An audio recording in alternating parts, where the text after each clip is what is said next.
Greetings everyone, we are back, new mouse in hand, able to play again, thankfully. I am excited because the traditional Chromatic Cube draft is here, and I enjoy playing Cube. Oh, I don't want to play the traditional, never mind. The Chromatic Cube draft is here. Playing all the different formats recently, it's gotten a little stale playing Dominaria United, so I'm glad that they've been giving us all these other options for what to play. I'm a Flyer Power. I stream Monday through Thursday, starting at 12 o'clock Eastern, so if you're interested in watching Magic the Gathering content on Mondays and Tuesdays, Dota content on Wednesdays and Thursdays, really just whatever we feel like playing, come hang out on the stream. But without further ado, let us get into drafting the cube. So, I've only drafted this cube twice, I think. Last night, just to kind of see what it was all about, and there are stupidly high number of planeswalkers in this format, so we'll probably be looking to take some of those. Ramp seems to be an archetype in green. Good stuff seems to be an archetype almost everywhere else, which, I mean, hey, when the stuff is really good. There's a lot of fixing, so you can play as greedy as you want to play in this format, to be honest, which is always fun. I enjoy when the fixing is good and you can play 5-color nonsense. I also enjoy when you can just play mono green Stompy, and both of those are available in the cube. Like you can play it how you want to play it. Okay, our first thing we have Torolf.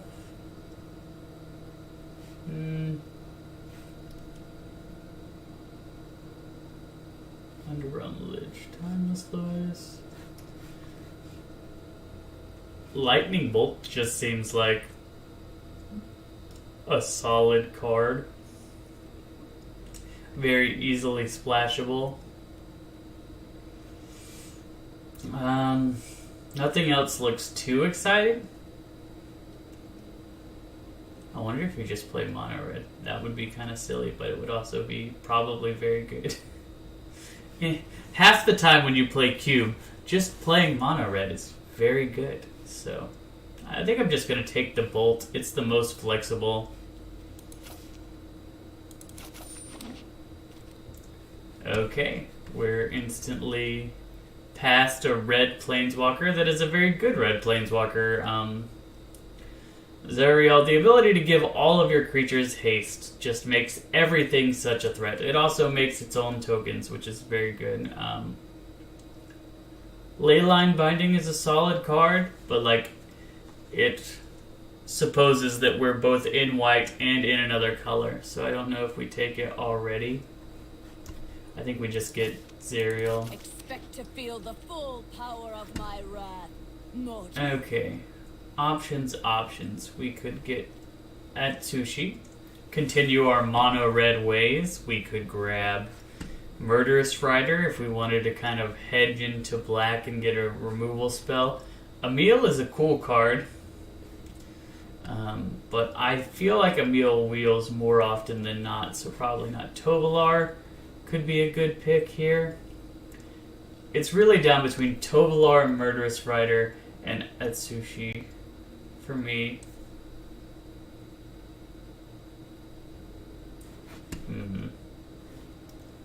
I think I'm just going to stay red. We'll see. Twinferno if we want to stay red. Maelstrom Archangel if we want to suddenly switch to 5-color nonsense. This card is a beating, so we're going to take this card. I have played against it twice, and I've lost both of those games, unsurprisingly.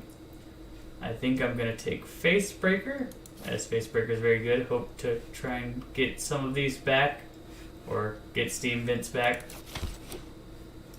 We still could go mono red, but like the blue from Snowboard Simulacra, you just basically get 5 of your opponent's things in your hand and put one of them on the battlefield. Like, that's kind of brutal. In games we could play Niv Mizzet, make it full red-blue. Davriel is also very good. His conditions are normally draw 3 cards, which I like drawing 3 cards. That's a solid thing to have, but I think we're going to take Niv Mizzet. Go red-blue. Instantly get a red card that helps us towards our cause. Sorcery speed removal is still removable.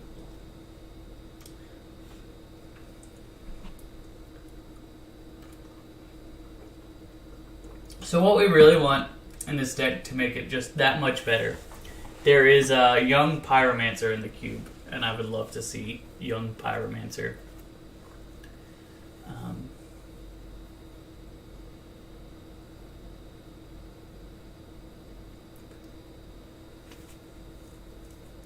If possible, I want to stay blue-red. I don't want to go into more colors. I would hope that we could continue to stay blue-red.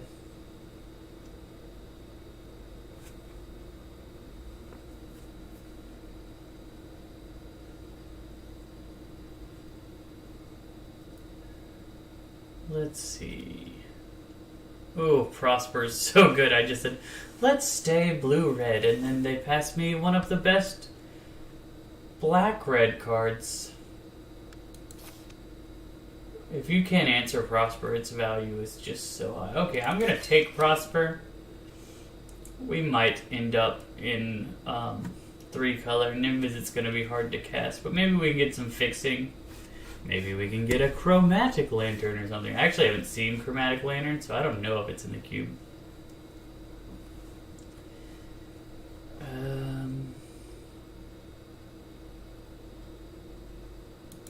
Sure, we'll take Torolf this time around.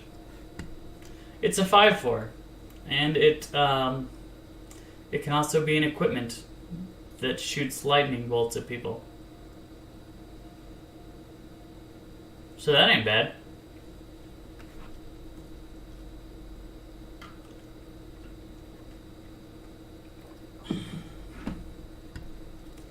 We might not end up playing Prosper, but like the upside of playing Prosper is so much higher.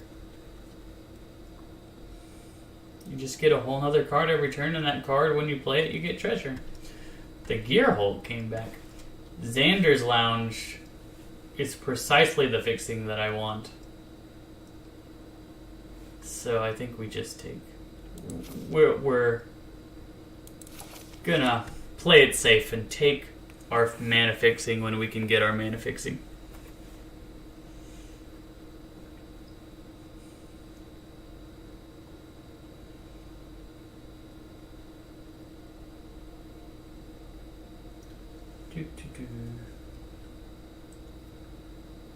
I am a huge cube fan. One thing I have noticed in this cube is that the 4 slot is really glutted. Like, there are so many good 4s that you're gonna have plenty of 4s, and even saying that, like, I have a ton of 4s in my deck right now. Do I want Memory Deluge, Letter of Acceptance, or Illyrios Enraptured? I'm gonna take Illyrios. He's a legendary creature. He does things. Ghostly Pilfer. You want to get these early drops just to make your deck function a little bit better. It looks like blue is open, and then we already have the red start, so we might end up in a good place.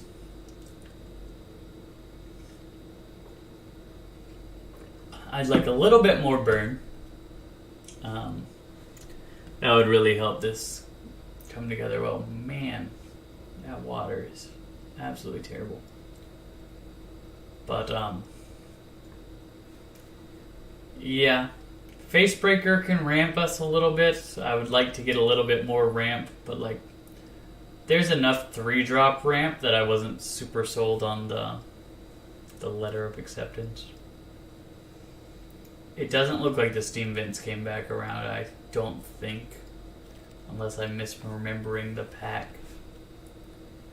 Destroying artifacts in this set is good. There's some pretty good artifacts, but this is a cuttable card. I just didn't think we wanted either of the other two. The lands weren't in our colors. Seize the Spoils. Yes, I will take Seize the Spoils. And Nissa Wheeling is unsurprising. Blue-green's not really a color that people are excited about playing. Okay. Royal Eruption is very good. 3 damage to any target. It's basically Lightning Strike. Cemetery Illuminator.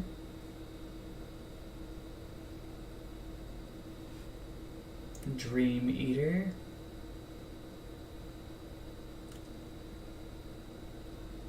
That's a really good card.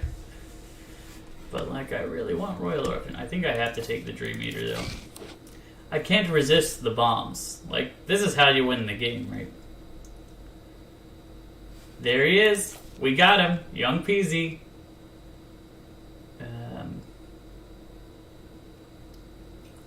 Yep, Young Peasy is what we wanted. Now we just need to get some more removal spells like the one we just passed to take the Dream Eater.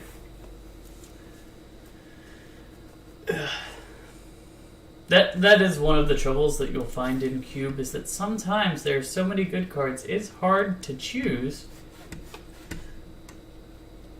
the card that you should be choosing, right? This card is very good. Siphon Insight is very good. Both of them require us to have some mana fixing towards black. I am going to take Angrath, and we're just going Grixis at this point, I think. Abrade, fantastic. Shark Typhoon is very good, but I think we take Abrade. Blue was open last time. Maybe blue will be open again, and we'll be able to wheel some of those effects. And I'm hoping to wheel all of the mana fixing from the first 2 packs. Or first 3 packs. This tends to happen to me. I get very greedy with my picks early, and then I have to spend my whole 3rd pack mana fixing, which means that the bombs that happen in the 3rd pack are not available for me to take. It's possible that you should take the mana fixing first, but then you don't really know what colors you want, so unless you're planning on forcing 5 color, it's hard to say you want to do that. Play with Fire is fantastic. It's exactly what we want in this deck. No fixing for us anyway.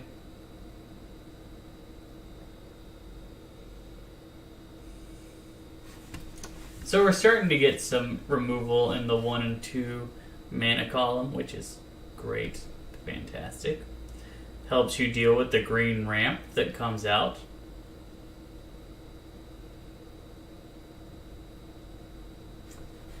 We need another 2-drop creature, ideally, and maybe another 3-drop just to make the curve out. Ooh, Seasoned Pyromancer.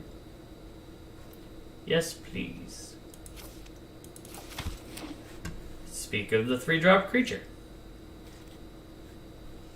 And Magnetic Channeler, a 2-drop creature, but fixing. Fixing, 2-drop. That's a tough call. I'm gonna take the 2-drop. I'm being so greedy right now. I'm not taking any fixing. This is gonna bite me in the butt. I'm just so aware of that. But I really wanted the 2-drop. Another 2-drop, but it's in black. Smoldering Egg is actually good in our deck, so maybe we take Smoldering Egg, but then we could just take Karn. Karn is basically free in any deck. I'm gonna take Smoldering Egg. There we go. Oh no, we got both of them back, but we're taking the fixing this time. We're being smart about it. We're taking the fixing. Oh, we got all these back. Thank the Lord. Sulfur Falls. And Blood Grip. Oh, that was helpful. The fixing came through. Our greed unpunished. Now we just got to pick up a little bit of fixing in pack 3 and our deck's going to function very well. Prismari Command is something that I enjoy having. So our deck's coming together pretty well actually now. We can start getting rid of cards that are kind of like, they're okay, but they're not great. We'll take the New Visit Reborn, sure. If I was actually drafting this with like people next to me, I would not take Nim Visit Reborn there. I'd take the other one because it's just easier to play. And you are kind of wanting to punish your opponent for... Look at this card, it's a companion. And it automatically succeeds. So, hooray. We get to play a companion for free. I love companions. It was such a good idea. Such a good idea to give a free spell that you just automatically have in your hand. Best design ever.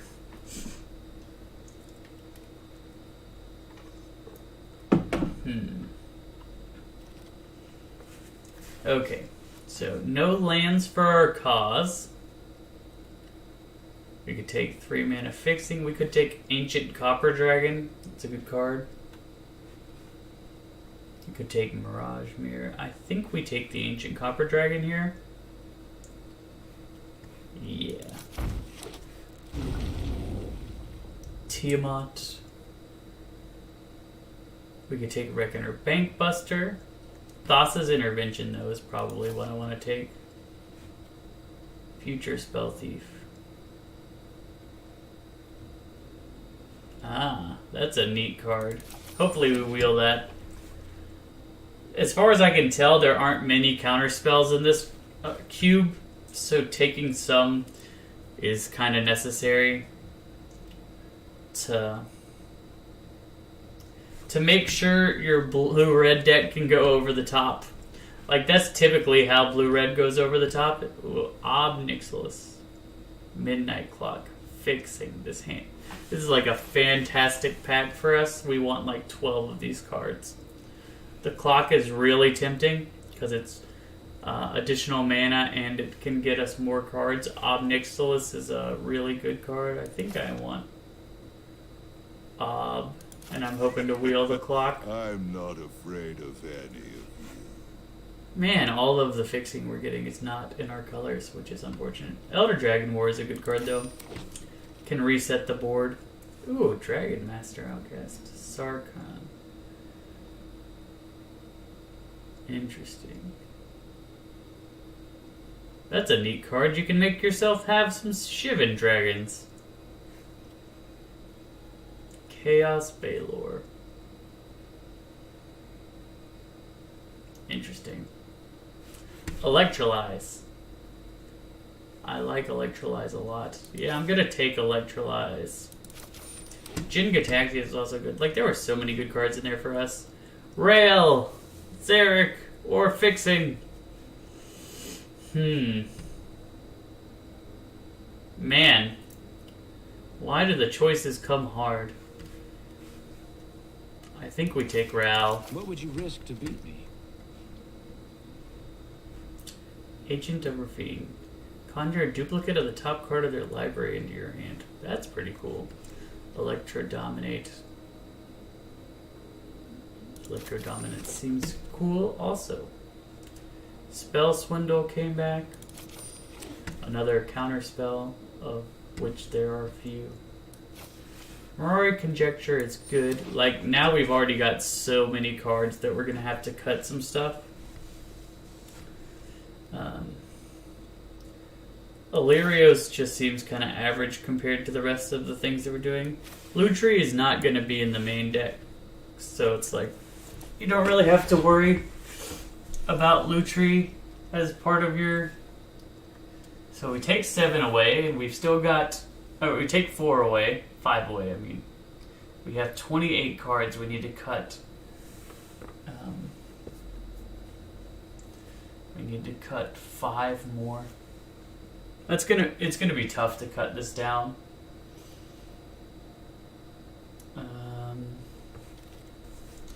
Whirler Rogue. I love Whirler Rogue. That's a card that but I think Bankbuster is probably good. Maze Mind Tome.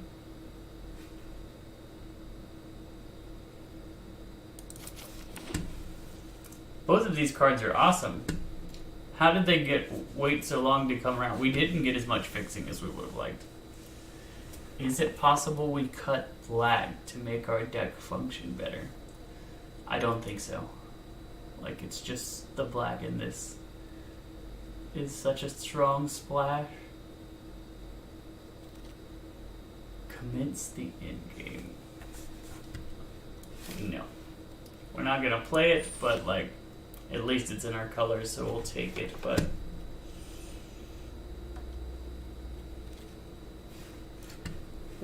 both of these cards came back? Yeah, give me Dragon Master Outcast. That'll be fun. A 1-drop that can later in the game start making dragons. And Aether Channeler came back? We're definitely in the right colors. The question is, what do we want to be doing on 2? Is the Bank Buster too slow?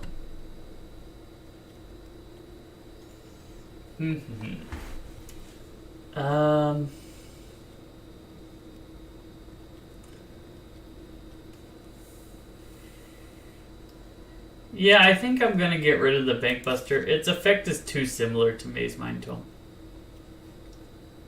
And then you're gonna be my companion, Lutri. Bing. And then 8 cards we need to cut. Holy butts. Ghostly Pilfer is like okay, but I'd rather have the other 2-drops. As far as 3-drops go, Seize the Spoils is not as good as the other cards, so I'll get rid of it. Torolf, not as good as the other cards. In the 6-drop slot, Ancient Copper Dragon is not as good as those 2. 4 cards left to cut. Maybe we do cut Outcast. Like, late in the game it's very good, but early in the game it's just a 1/1. So you technically consider it a 6-drop, and it has to survive a turn as a 1/1. So get rid of it. Aether Channeler is so versatile, I don't want to get rid of it.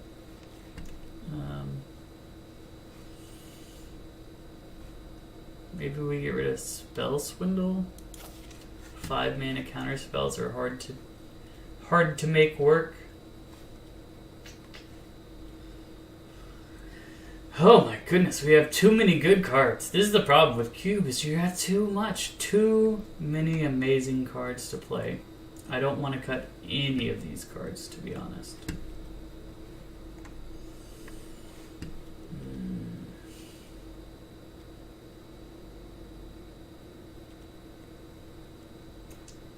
Normally this is where I start getting rid of the least versatile things, right? But our deck is completely versatile in so many ways. Maybe we cut Elder Dragon War, but like that's such a good way to recover. This is so tough.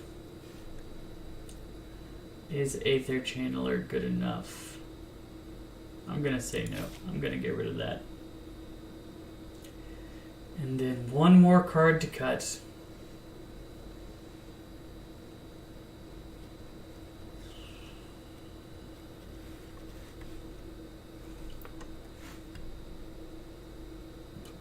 Mizzet is hard to cast, but we need the high end, I think.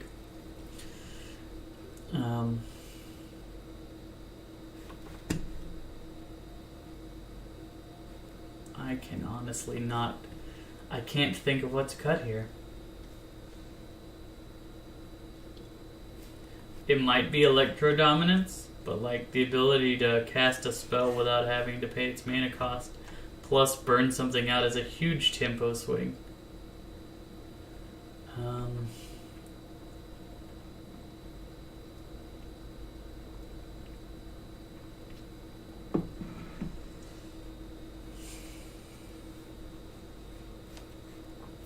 Part of me says Prosper, but like, can I really get rid of Prosper? He's just so good. Maybe we'll cut.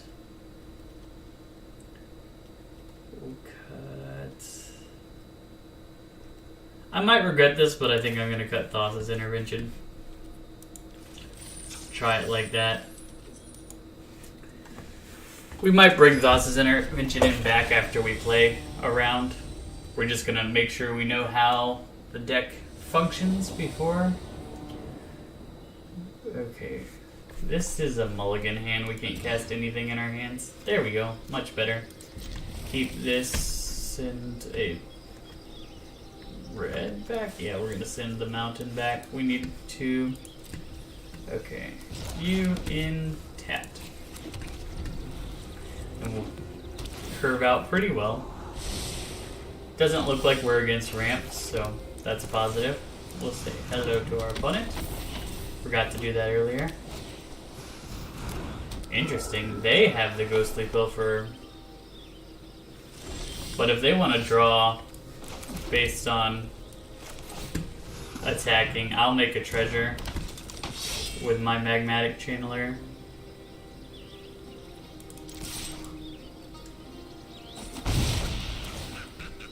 There we go.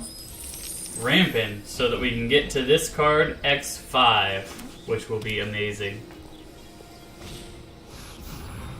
I don't like that guy. He gets rid of my creatures.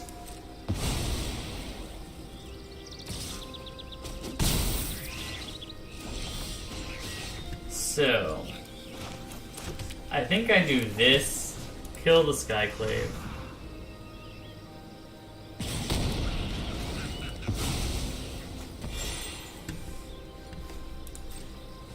Grab our loot tree.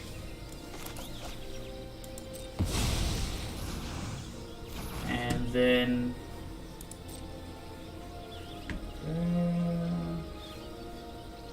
we'll not attack.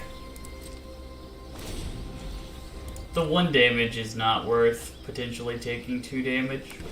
If he finds a way to remove our 3/3, which it seems like he will.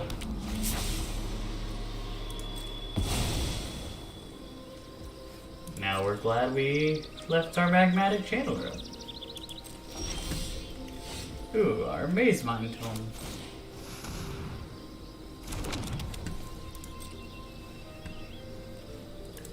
We can start drawing cards with this. Like, there's no pressure on us right now. He's got a lot of cards to get rid of cards, but not a lot of attacking threats. That is quite a threat. I'm just gonna go ahead and draw now.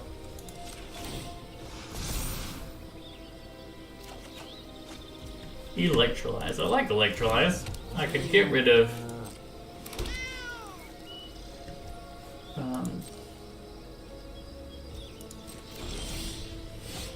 get rid of some stuff. Okay. Maybe we cast Prismari Command, 2 damage to any targets. We're just like a little mana light. I'm going to draw and try and get a land, I think. There we go. We got our land. And then next turn we're going to try and Prismari Command Lutri or Electrolyze Lutri. Oh, neat. Yeah, I think that I block. And then pass to damage. And then electrolyze it.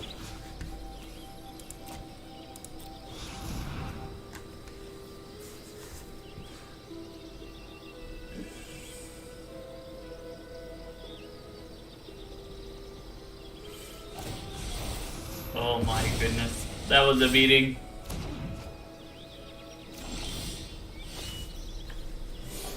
Okay. So now I think we...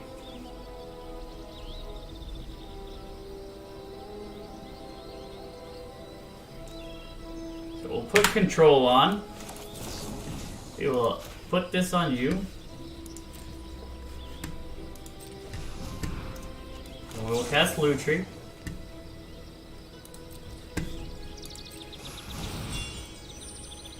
Resolve.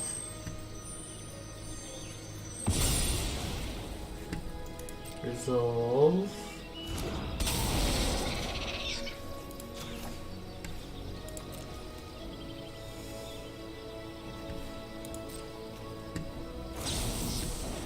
This one's gonna shoot you in the face so that I can scry.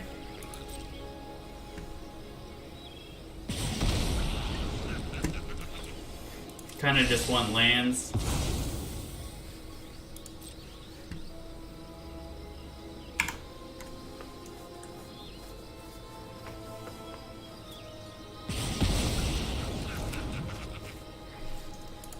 Okay, we're gonna use this the second we have 7 mana. And we're gonna use this when we have 6, as long as the next one is blue. But yeah, at least he can attack with a 3/3 now. But this is not a... Oh my goodness. This is not a good position because he will once again make more cats off the rebound.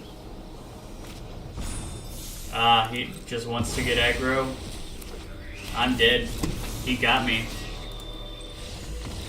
Oh my goodness. That was a good run out from our opponent.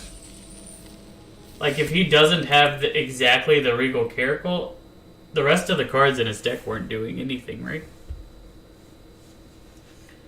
We could have survived a long time. It was just unfortunate. Sometimes that happens. Okay, we're gonna try and play a little bit... I don't know. We're going to play different. I'm not necessarily sure we played anything in particular incorrectly, but it felt like we did.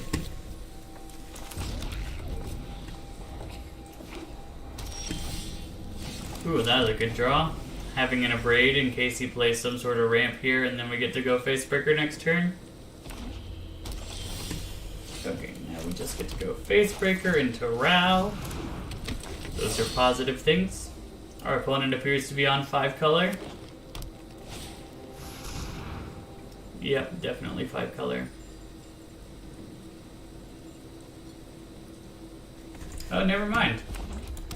I would have expected them to get 2 entirely different colors. Maybe we just go Angrath right now.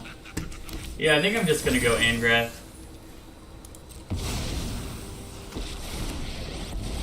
Get the discard train rolling. You're just no fire, no steam.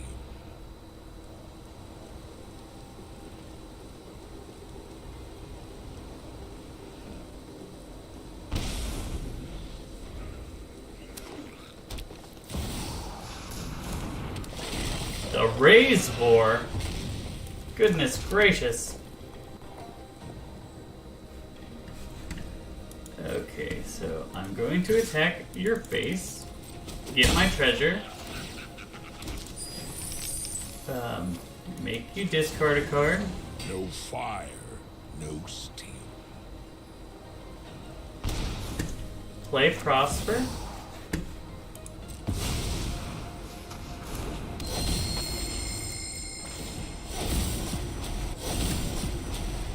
Sweet, we got a land. I think I will block the Raise Boar if he attacks with it, just so that Angrath can live. As much as I like Prosper, I think Angrath in this situation is just a touch better.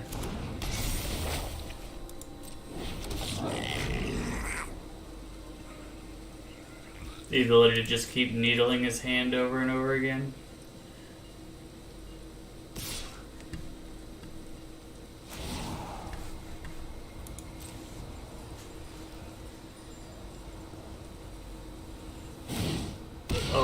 goodness, Niv Mizzet. Okay, now that they're both attacking Ingraf, he's just dead, so I'm gonna leave it be. Damn your eyes. Ram a new course free.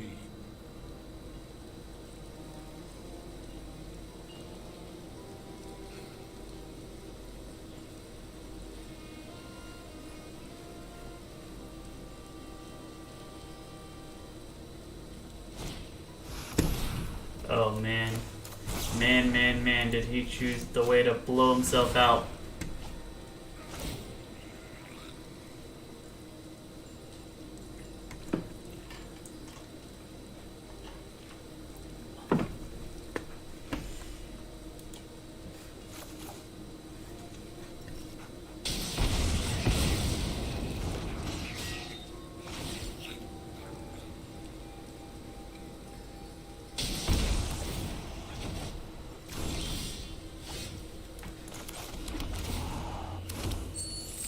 Can I get Electro Dominance to 6? 2...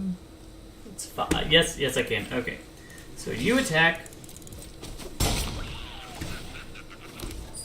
Now we do this. 1, 2, 3, 4, 5, 6. Kill that man. Auto pay. Cast our Ral.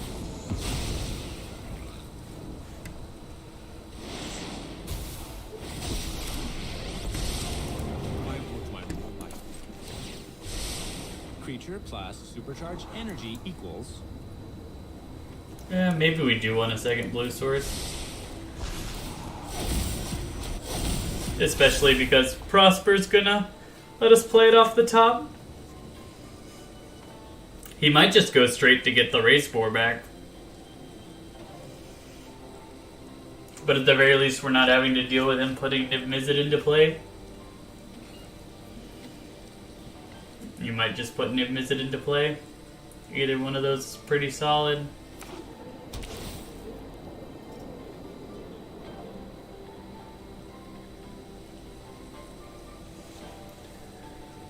We're in a tough game right now. Tough game. It'll be interesting to see if we can pull this out. Had a feeling it was Niv.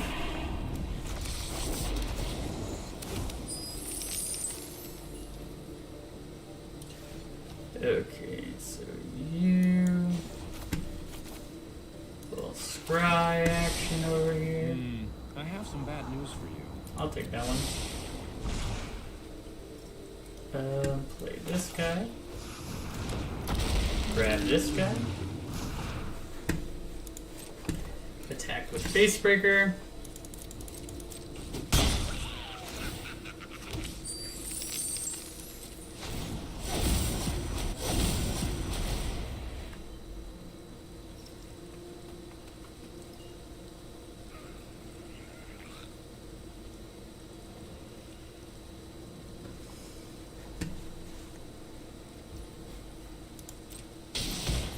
Just punch my Ral. Interesting.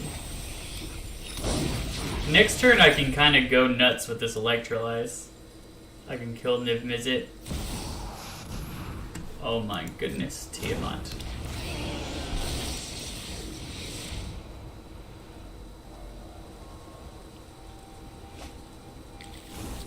Tiamat and a Niv Mizzet Reborn. Yep, he is playing 5-color nonsense. I think I do just Electrolyze Reflection now. It is unfortunate.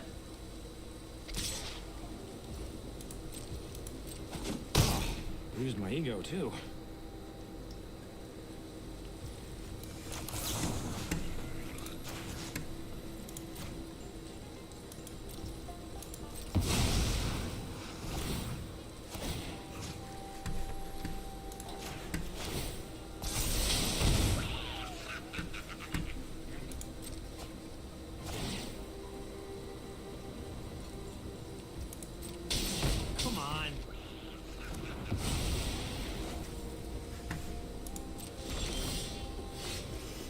Okay, so next, Scry, might as well. This is gonna hurt. Don't want that one. I do want Niv Mizzet.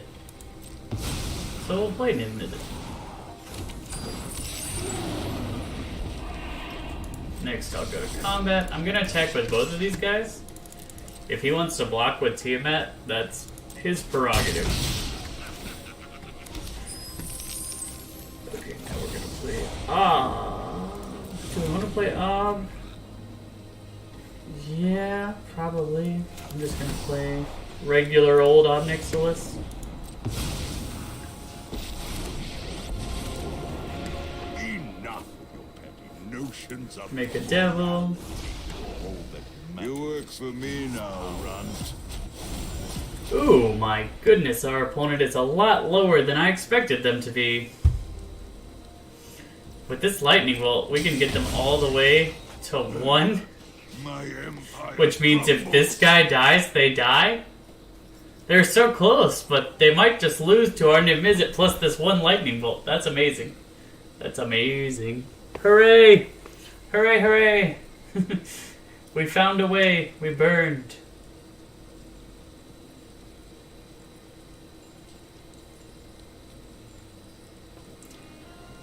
We are at such a low life total. And yet, we might just make it out of here alive.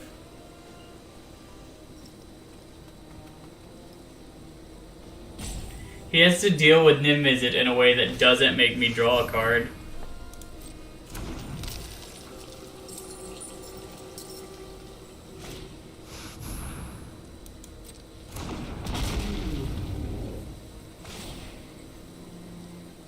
Taking my face breaker, that's fine. Doesn't change the reality of the situation. Yeah, I think he's just dead. Yep, he's just dead. Bolt your face.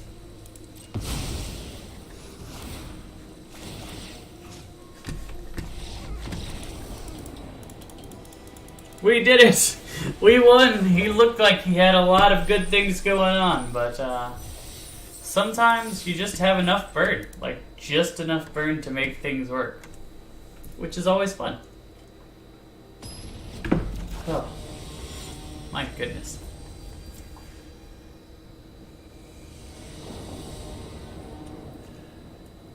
Okay.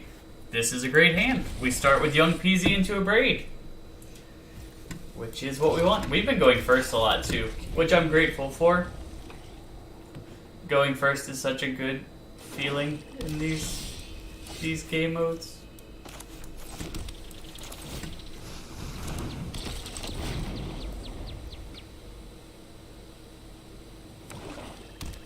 Is he mono black? That would be kind of neat.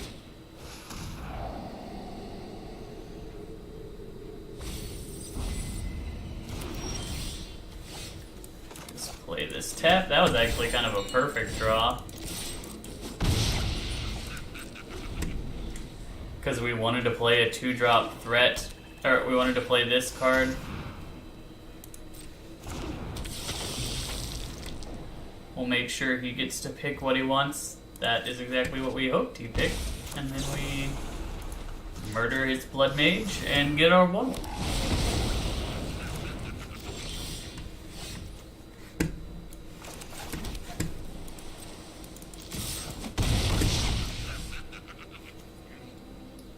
I think I just grabbed Blue Tree for later.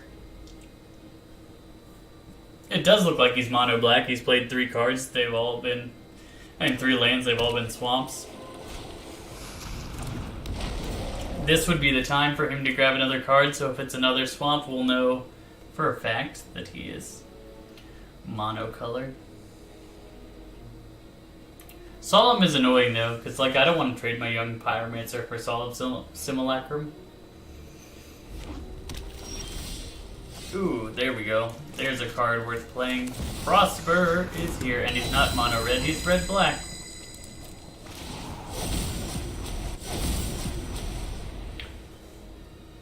Like every turn, I'm just gonna start getting value off of my Prosper. That's why Prosper is so good. That's why I can hardly ever pass Prosper. It is just such a fantastic card. Just such a fantastic card.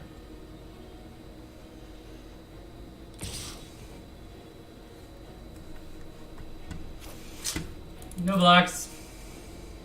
I'll take 2. It's easier for me to take 2. Like, Prosper also dodges a lot of burn. Oh. Crux. That is annoying.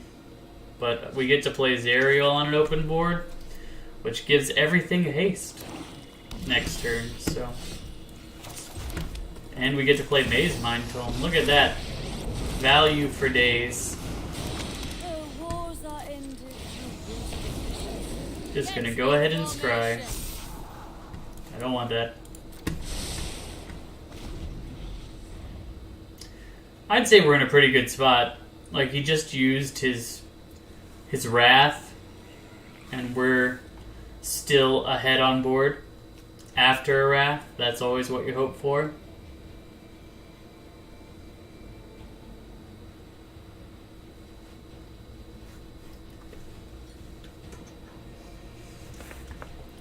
Here's hoping that he doesn't play anything too good here. Rankle's not bad. But, like, I don't think it activates when he's not dealing combat damage to a player, so that's positive. Okay, we could Elder Dragon War, which I think we will. This seems like the best time to get value off of it.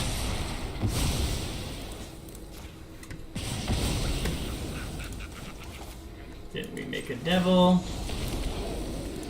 And then we just pass. We can hold up Play with Fire or draw a card with Tome.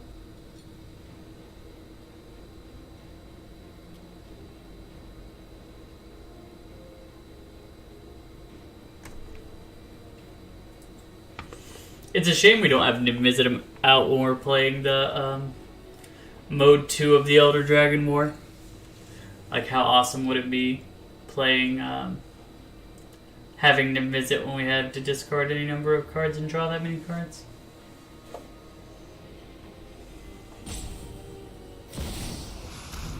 Davriel, interesting.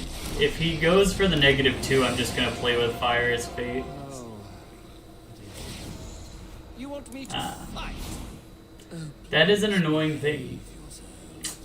But we can play Niv-Mizzet, or we can Lutri Play with Fire him twice.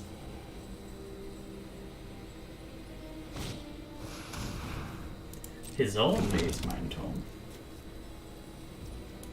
Okay, we'll just draw a card.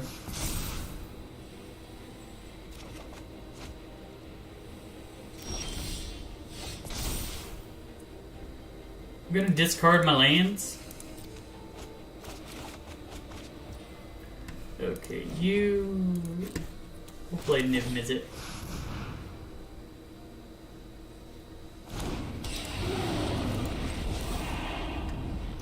And kill Davriel. Spill their blood.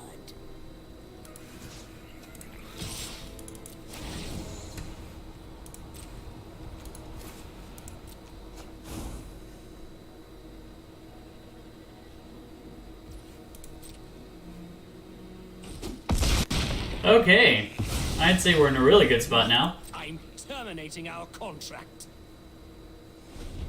We're about to get a 4/4. This gives things haste still.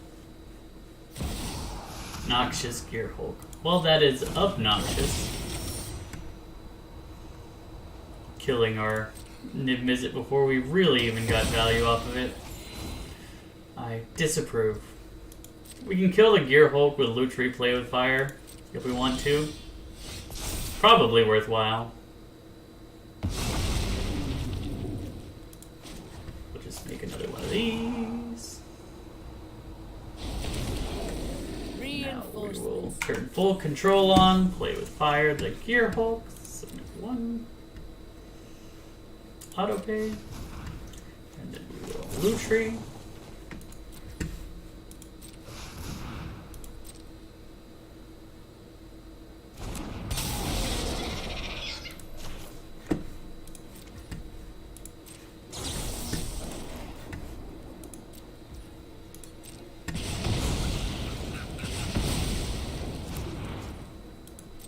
And we will attack.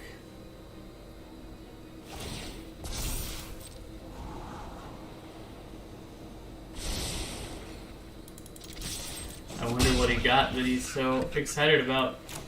And now we play Seasoned Pyromancer to draw 2 cards. That'll be amazing.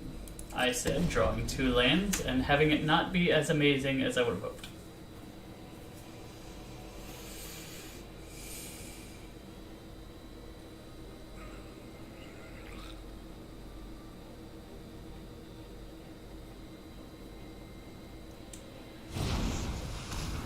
Okay, that was unexpected. Is his plan just to revive something? Play a weenie creature and revive it with the altar?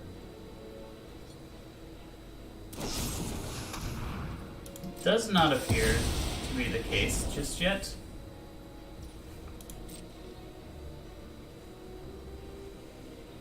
I can hit him for a lot. So I think I will hit him. Oh, I should have played a Tsushi. I messed up. Rain hellfire on them.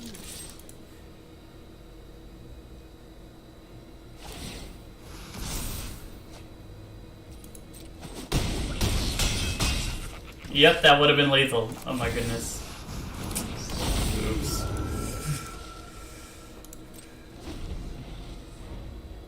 I forgot about the giving haste in that exact moment and I would have killed him.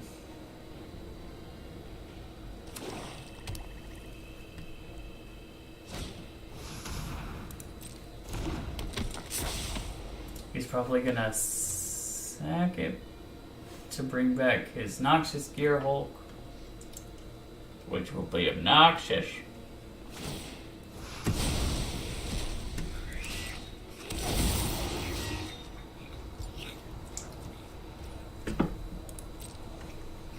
The good news is we'll get to exile the top 3 cards, or 2 cards, and play those until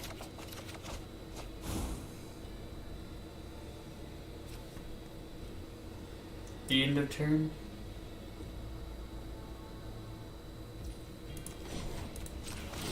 Whoops, I meant to draw. Man, I'm making all kinds of mistakes here. That's a good one. I'll take that one.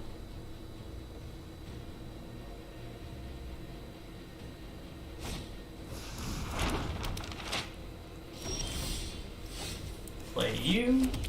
Play you. Tick you up. Go to combat. For bonus and for victory. Attack with everybody. There we go. Okay, didn't get punished for our misplay there. Should have probably gotten punished for our misplay. But, good to know that sometimes things work out for you, even when they probably shouldn't. So far, 2-1. Not a bad start. Not a bad start. That second game, I feel like we should have lost, but somehow we made it out just by the skin of our teeth.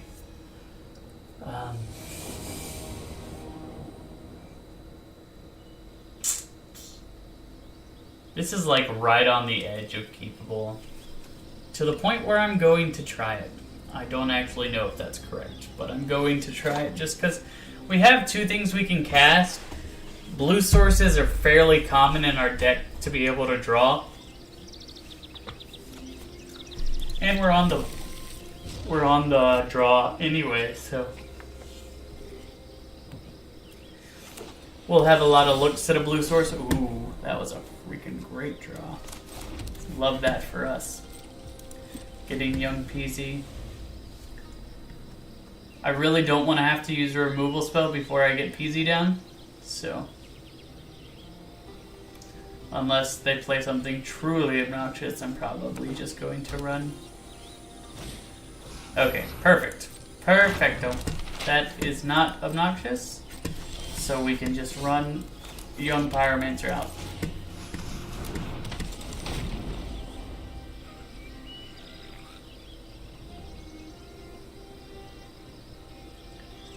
If I want to, I can kill the treasure map, but that feels kind of low value. Maybe as it gets closer to flipping. But like if he wants to spend his mana scrying every turn, I'll just pull further and further ahead.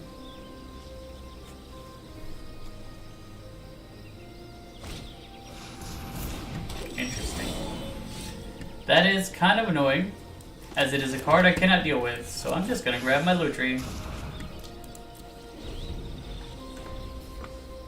Really need to draw a blue source. Our opponent really needs to draw a land. That's why they're scrying. If they tap the Paradise Druid, we'll absolutely murder it. I'm hoping to murder it with Electrolyze, but we shall see. Well, we got our blue source, so that's positive. Yeah, I'm just gonna go ahead and do it. Bing! You're destroyed. No more scrying for you.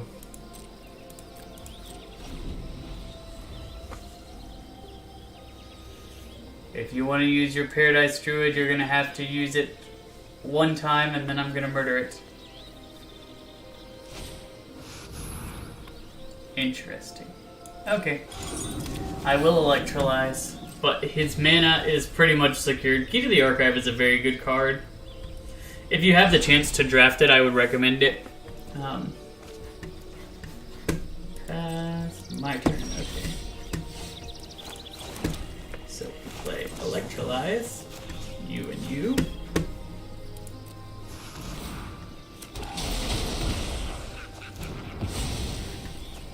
Next we go to combat and attack you. And then we play this guy.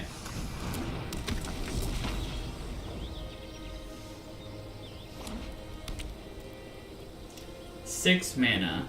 What has he got for 6 mana? There's so many really strong things he could be doing. He could even Farewell, or Wrath from Key to the Archive, or hold up a counter spell. Like it's... There's a lot of things that make it very hard to play. From Key to the Archive. That's not as bad as I would have hoped. Okay. It does make me regret a little bit choosing to...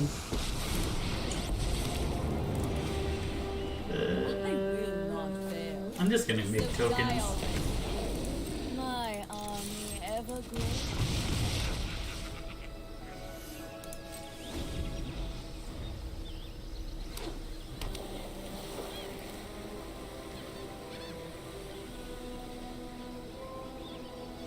Next turn we can Dream Eater with haste.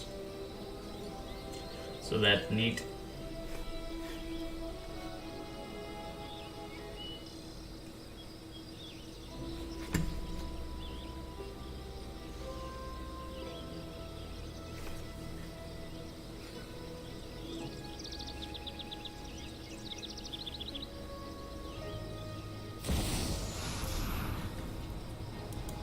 Interesting. He buffed my creatures? He made them all 3/3s? And he turned his... Oh, no. Fuck out. Murder you.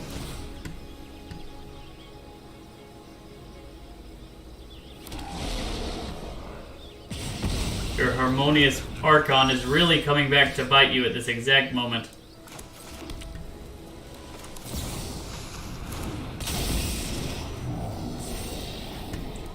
Put you down. I'm gonna put you up. We'll put Nim Visit first.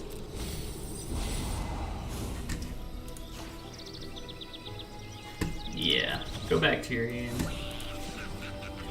Everything haste. Charge! Fury and still fear. I think we're in a good spot, guys. I think we're in a good spot.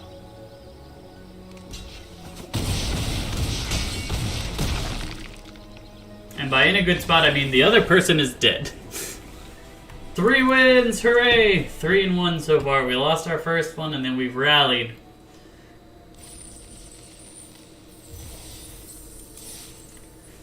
Young Pyromancer is such a good card, if he's not dealt with. It looks like our opponent did not put removal highly on his list. Also, making everything a 3/3 ended up just being really bad for him.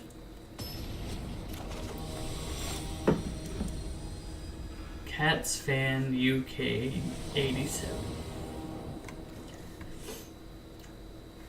Another amazing hand. We got all of our aggressive 2-drops.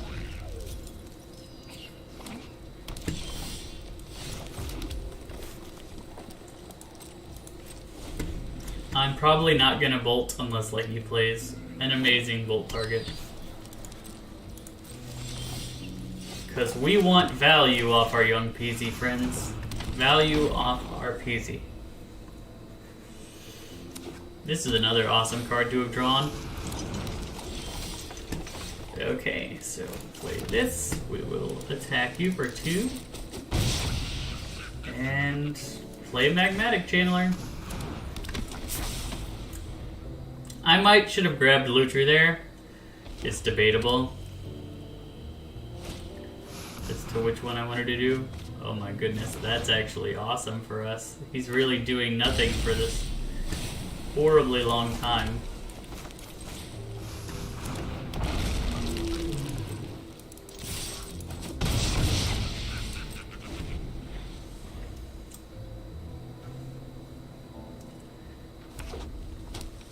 I imagine he plays the Hydra here, and I'll probably bolt his face.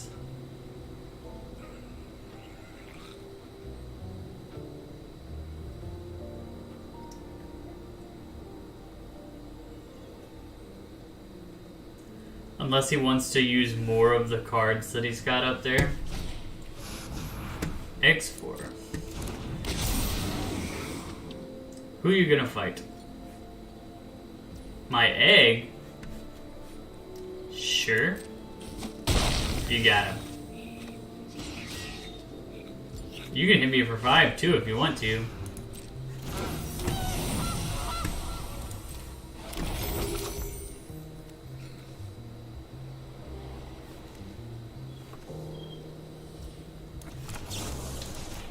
Bolt the goose.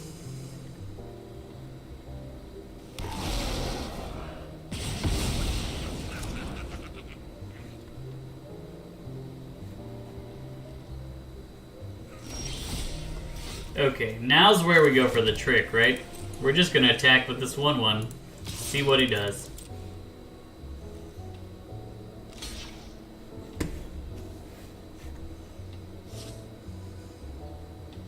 Doesn't it feel like a trick?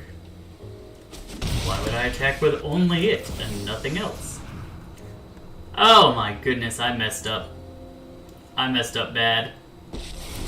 I forgot that this mana cost is really low, and so that I could just take it. Oops.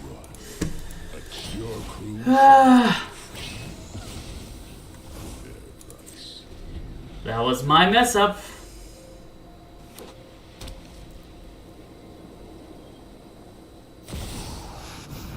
Oh dear.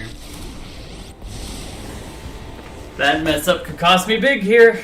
Yes, certain. Oh no. Oh my goodness. Getting my Zerial. Fight like your soul depends. You, into the fray.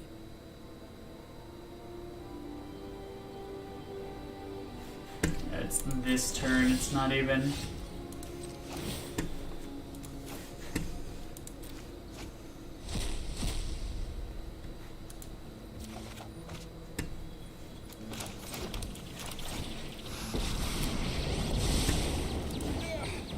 Always nice to get out of the lab.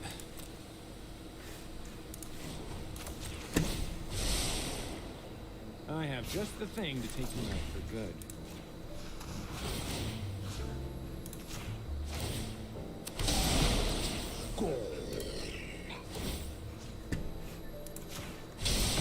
Your persistence is charm. Enjoy your victory. No fire, no steel.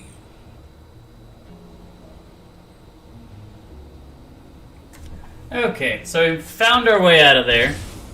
Not the worst. I imagine he attacks with the Zerial token. Also, the ability to give things haste is kind of a really big deal for our opponent. Fight for Okay. Avernus, you fiend. Elder Dragon War.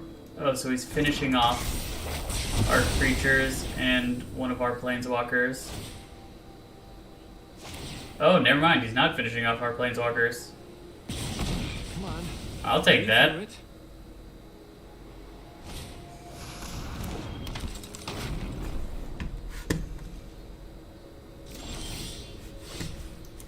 Okay, first we'll scry. I have some bad news for you. I'll take that. We'll make you discard.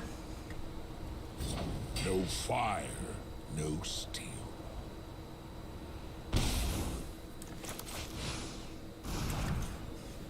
We'll add Lutri to our hand. We might get no value off of this Lutri, but I think it's worth it to block this guy. If he attacks with it. It certainly should be, I think.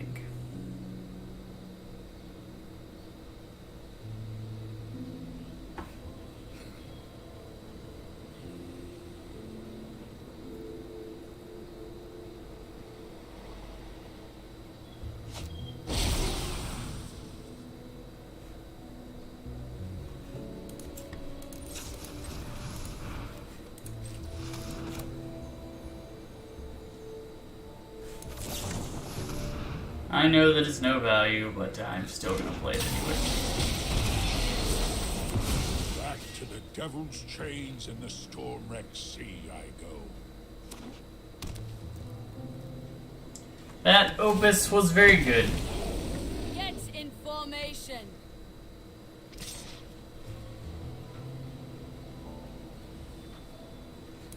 Chump. We need our round. Alive. Maze Mind Tome. Draw a card.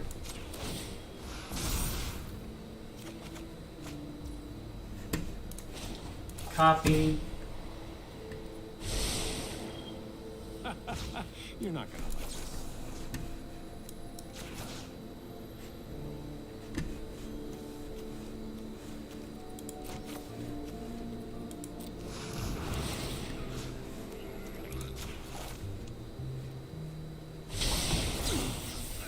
You will die regretting that.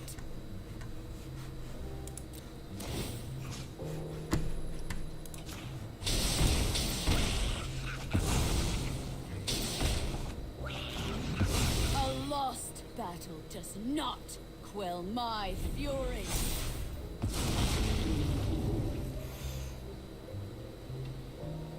We got him to 7. Oh my goodness.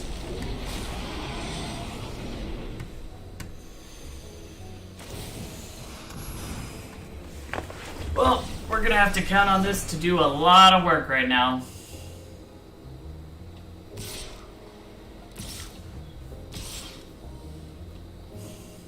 The good news is when we put our own Zakama into play, it should untap all of our lands. Which means we can cast all the stuff that we're gonna get from his hand. Okay. So 1, 2, 3, 4, 5. Is that all we got? 1, 2, 3, 4, and 5.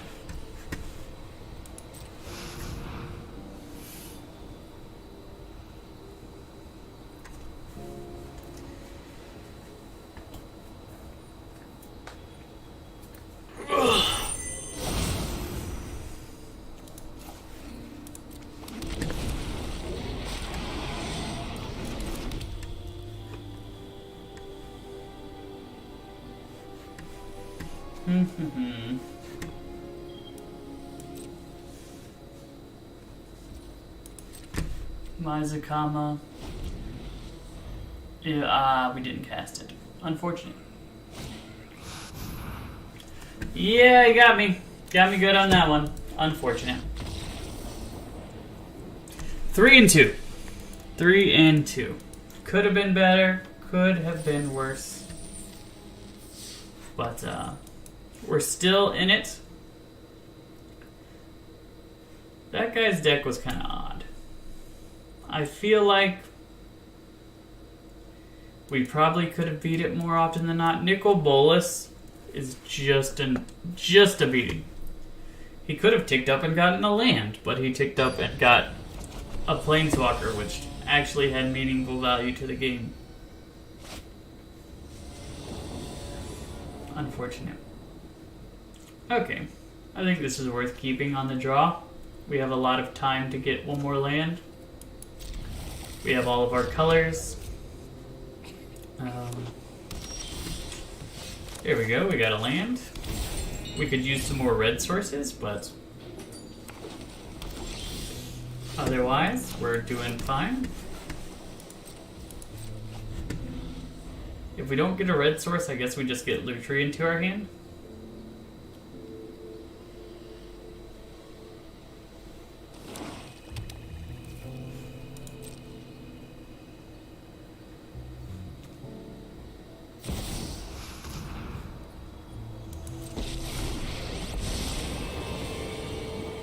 There are many secrets. Make a ninja.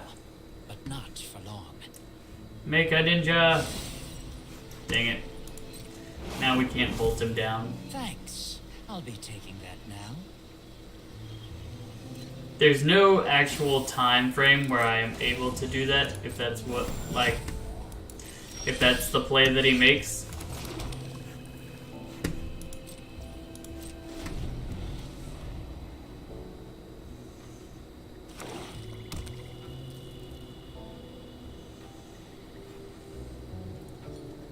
If he makes a ninja, I'll probably electrolyze. I got someone on the inside who can help.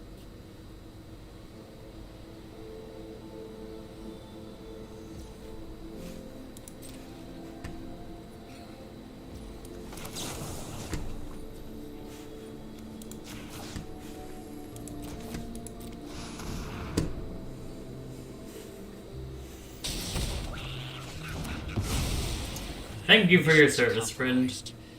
Time to go.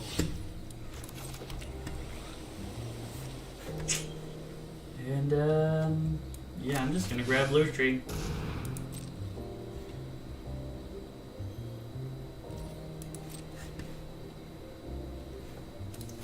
Discard the value one.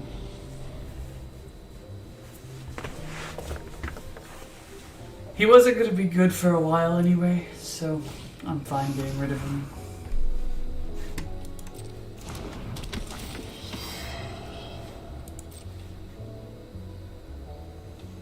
The top pile will be face down.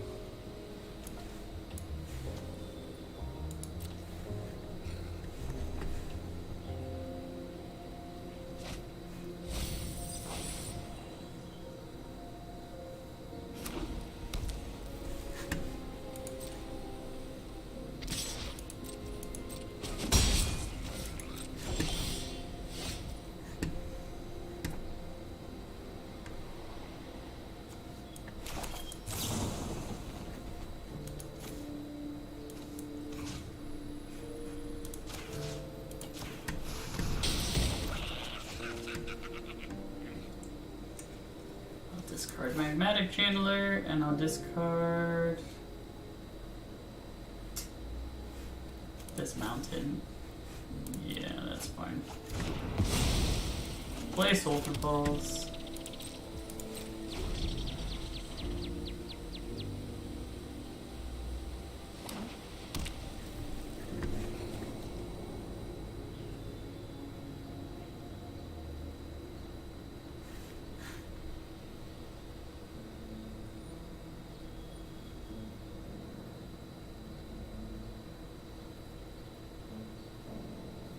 This is an interesting game. Like, I don't know. I don't actually know how strong my opponent's deck is going to be. But right now, we've survived the early game.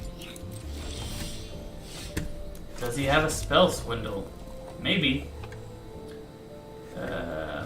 But I think we do just go ahead and run out Angrath.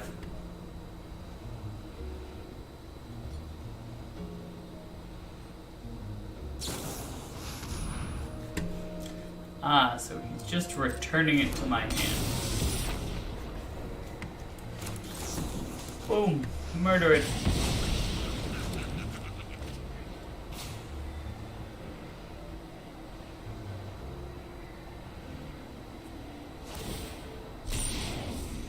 So it does still activate in the graveyard. Unfortunate.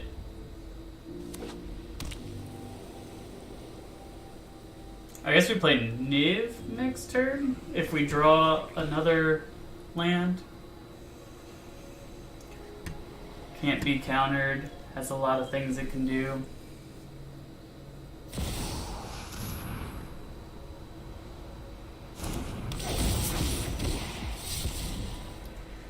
It's curious how many conniving cards that he has.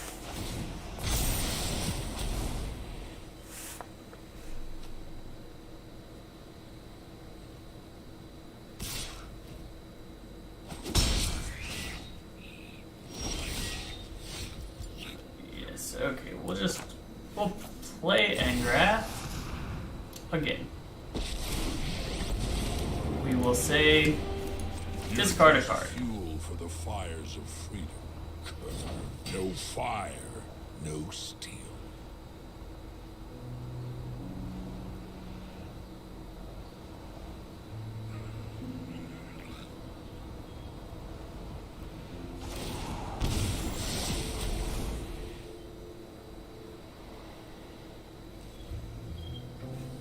Metamorph being gone is good.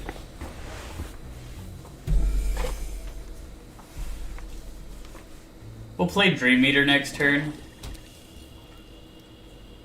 Unless we can play Niv.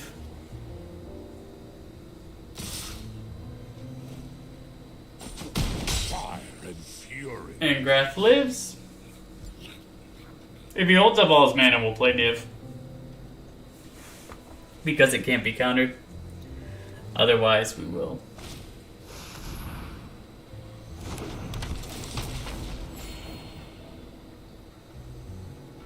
That was an interesting card. I expected something a little bit more razzle-dazzle. Okay, so I am going to play Dream Eater here. We're going to return to his hand the Diviner.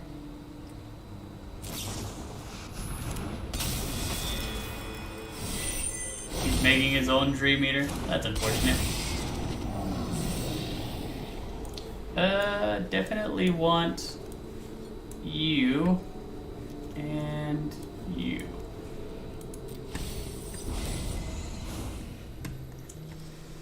Let's send you back. Goodbye. Goodbye. Discard a card. No fire, no steel.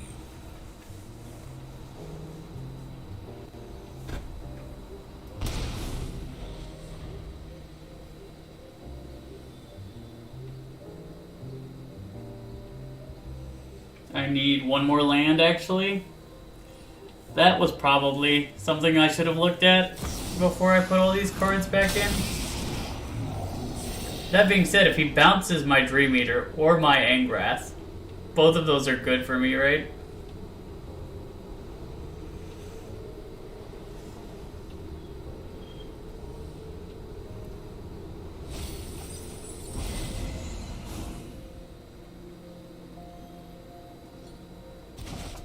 Now I get to Surveil 4 again.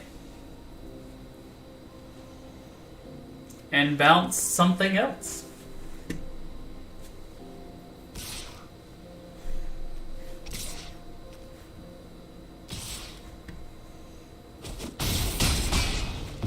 I've weathered tougher storms than you.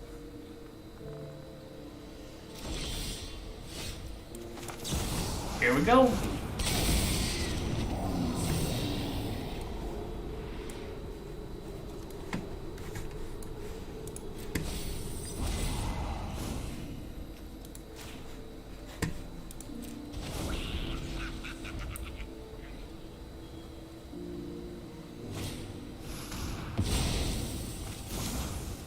That is annoying. I ain't even gonna lie.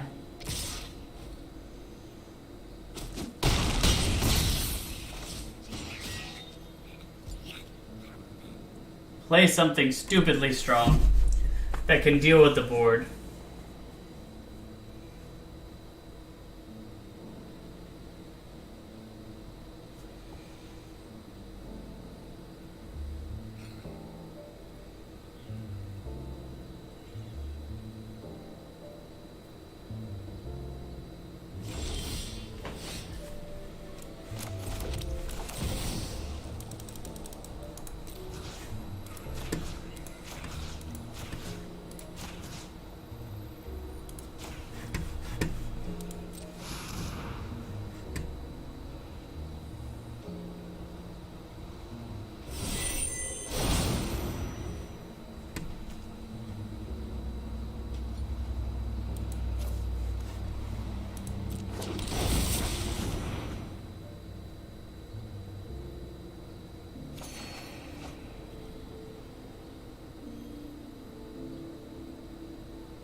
I think I'm dead. If he just Chainer's Edicts again.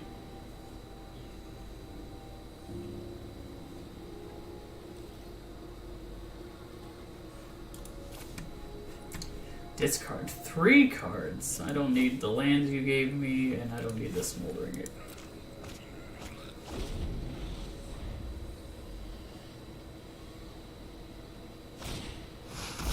Yep, I'm dead. He got me.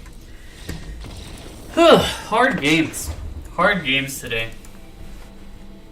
It is unfortunate. Okay. Well, that's just draft number 1. We can still play some more. Ooh. Definitely worth it to get a blue Sun Zenith. That's really cool. It is Phantom, so you're not getting the cards out of the draft. But you are getting the card rewards, and the card rewards can be pretty awesome stuff. Like that blue Sun Zenith. I like all the cards that have those. So currently 3 wins is as high as we've gotten. I think that what I've learned is you can't be quite as aggressive as you think you can. So maybe it's a good idea to go for the late game instead of the early game. Shieldred, late game powerhouse. Yeah, I'm just going to grab Shieldred. The fact that your opponent has to sack a creature every turn and you get to reanimate a creature every turn, it's very, very strong. Very, very strong. Lightning Bolt is a really good card. What is Henrika Damath? Each player sacrifices it. Oh, I remember this card. This card is actually quite good. Yes, I will take Henrika. We'll stick to the black. We might just play mono black. Playing mono colored is always fun in a cube, and it's not something I've done yet. Oracle of the Alpha. Conjure the power 9 into your library. I think I gotta take that though. Like, how do you not take Conjure the power 9 into your library? It seems stupidly, absurdly powerful. Of course, some of the power 9 are like the Moxen, which are not necessary, but like if you get a Time Walker, a Time Twister, or an Ancestral Recall, that's just like the best thing you could possibly be doing by such a long shot. I don't know how that card got passed twice. I know that they're not coming to your hand, but like the fact that I could have an Ancestral Recall in my deck, even a conjured copy.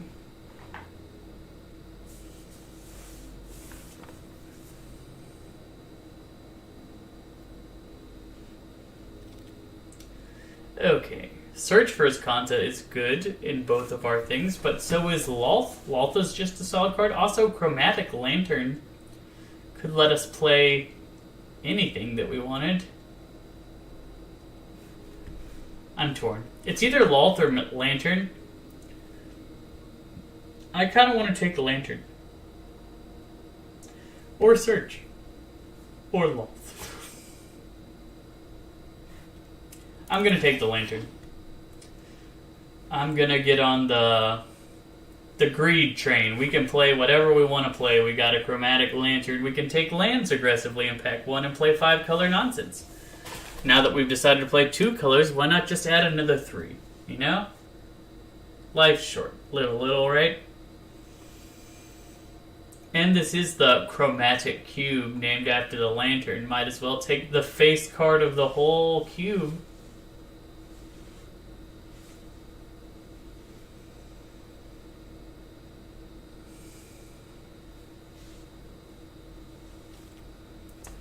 Okay, so Ophiomancer is fine. Baral's Expertise can reset the game, so that's probably worth taking. We could also get Tiamat, but whenever another non-token creature you control dies, exile it and make a copy. Nightmare Shepherd seems pretty cool. Let's try Nightmare Shepherd.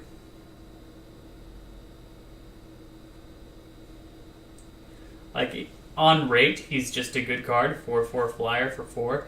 And then when other things die, you just make copies of them. Like, we could put in a second dose of the Power 9. Okay, Maelstrom Archangel. That seems pretty sick. Question is, will we get enough fixing to make that work?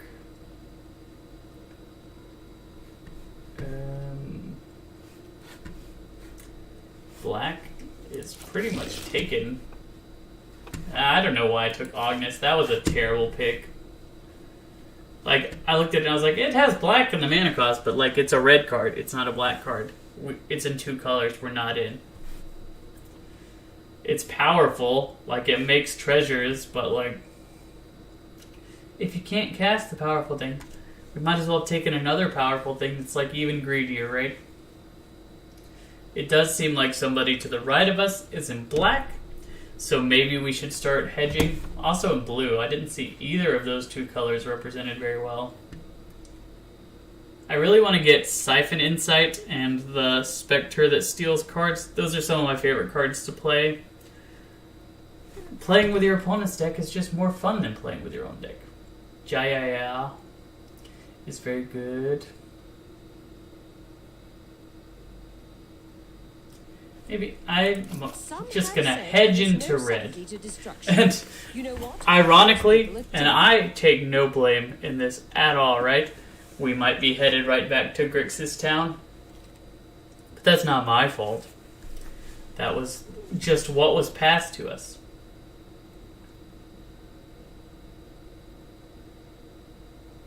At the beginning of your insert, choose a card type reveal. So I can play it as a 3/3 thing that seems fine. We'll play it as a 3/3, deal some combat damage, scry 2, bring it back to our hand.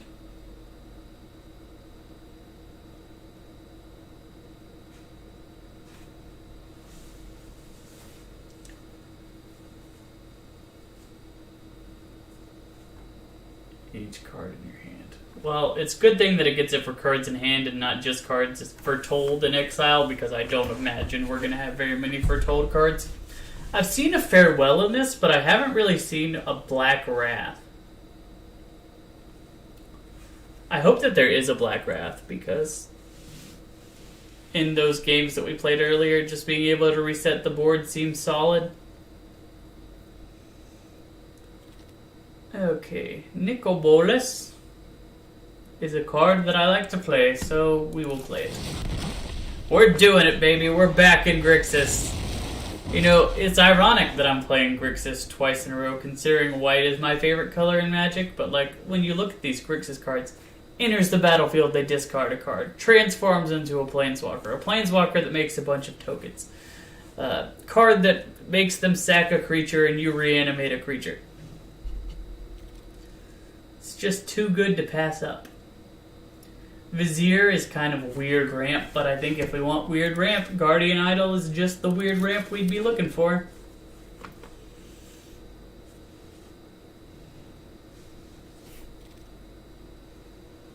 red white land. I think we just take Zap Vitality. None of the lands have been good fixing for us. I wonder if somebody's taken the Grixis lands. But if they are, they're not taking the Grixis spells. So you have this weird interplay between... We could take Kaya, or we could take the Whelp, or we could take Faithless Looting. Faithless Looting might actually be good if there's a way to reanimate stuff. We could put Shieldred in the bin and try and reanimate it. I don't know that there are ways to reanimate stuff, but if there are, that'll be good. Prismari Command is good. Yeah, we'll just take Prismari Command. We're trying to play Commander over here, ramp into ramp into ramp. Maelstrom Archangel came back. We might could play that. Mythos of the Luna is not bad. Ooh, Liliana of the Veil. Yes. Yes, please. Give me Lily. Nobody knows Dominaria's shadows like me. I really want to get Big Lily because target opponent sacrifices 2 creatures is a very solid thing when all of the creatures are very good. I also would like more 2-mana ramp and more ramp in general. Just trying to get to the big fat creatures at the end. And we need fixing. Spire Bluff Canal is the fixing we're talking about. Olivia, when it attacks, you may return target creature card from your graveyard to the battlefield tapped. Okay, yes, this is what I was talking about. This is reanimation. It's really tough. There are so many good cards in here for us. Perverse's Intervention, Electro Dominance. But I think we have to take our reanimation where we can get it. Our goal is to Faithless Looting Shieldred into the bin and reanimate it with Olivia Crimson Bride. I would preferably like another way to reanimate, if we can get one. Let's see. Return. I mean, Ashiok seems cool. Phyrexian Metamorph. Vraska's Contempt. Those are our choices right now. I think we take Vraska's Contempt, as it's more likely we wheel the 2-color card. It's more likely to wheel 2-color cards than it is to... Every black deck wants Vraska's Contempt, right? Not every deck will want a 2-color card.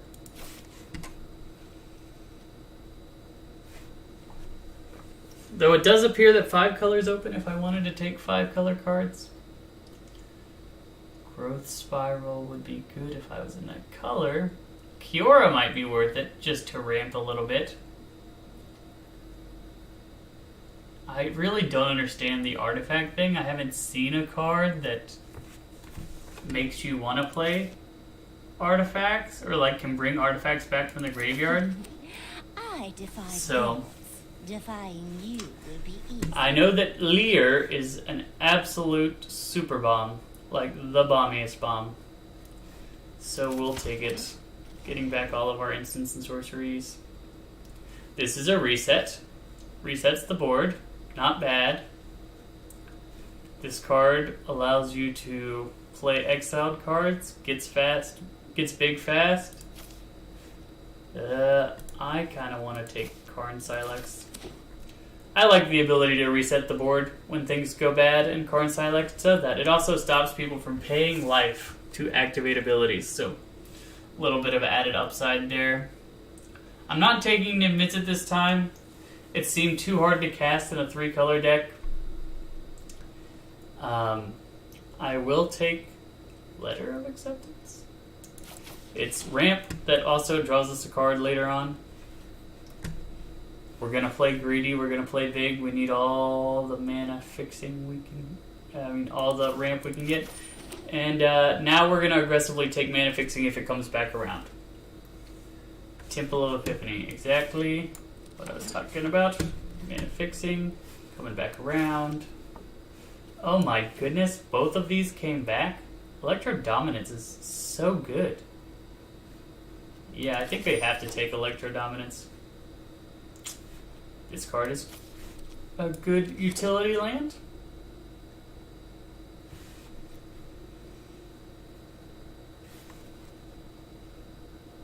That artwork is pretty amazing too. Like, whew. Beautiful picture. Absolutely beautiful.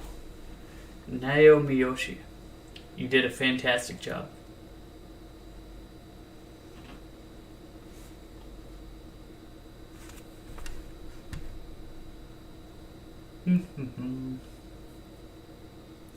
What do we want the most? We need a couple more 2-drop things to do, which I would be fine if those 2-drop things that we were doing were just playing mana ramp to get into our bigger stuff, but also like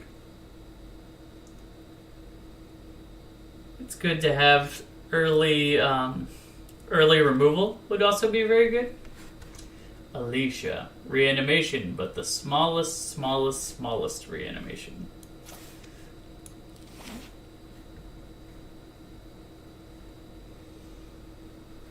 I would like another way to reanimate besides the one that we have. Dragon's Horde or Captivating Crew. I think I will take Dragon's Horde. We'll just continue on our theme of ramping. Ramping so hard we're airborne. Niv Mizzet came back. That's funny.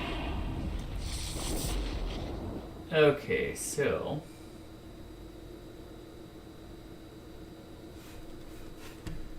we could take Memory Deluge, we could take...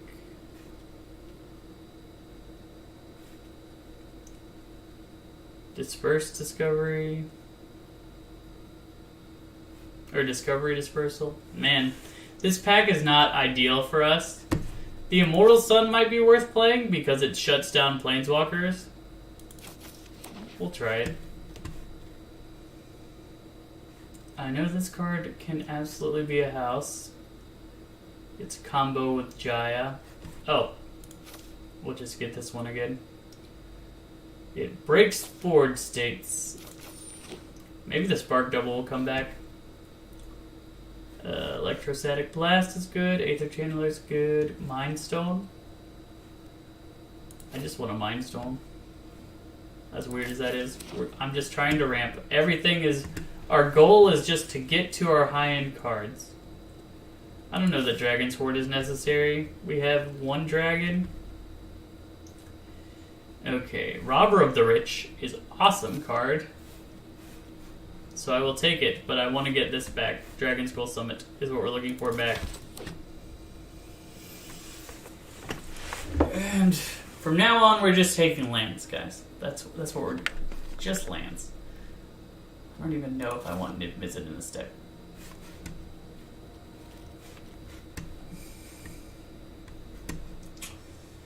And by lands, I meant lands that fix, and right now none of these cards fix for us, so we'll just grab, hey, we could have another free loot tree. But I think we just take Enthusiasm. Ugh. Our fixing is not as good as I would hope. We're relying on these 3-drop artifacts to fix for it. It's possible we need to take Karn Silex out of the deck, because the Silex will blow up our mana ramp.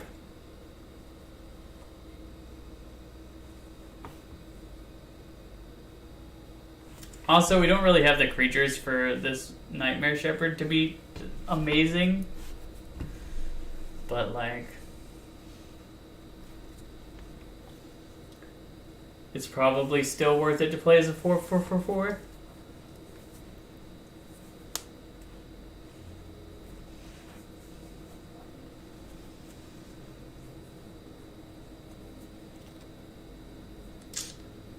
Land fixing. Zatora's is technically fixing, so we will take it. Like, it's 2 of our colors. 2 of our color tap land. Exactly what we're looking for. From here on out, we just want fixing. And maybe a 2-drop that's interesting, but not entirely necessary. More removal, maybe. make Lear better by having lower... Ooh, Magda's. Magda is fixing all by herself, so we will take Magda. And it's a 2-drop.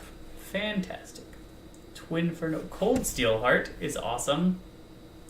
So is Shadow Spear. So is Mizzix Mastery. But I think we do take Cold Steel Heart as just a better Guardian Idol? Fire's a Victory. Yawgmoth. We're not getting the fixing back, which is unfortunate.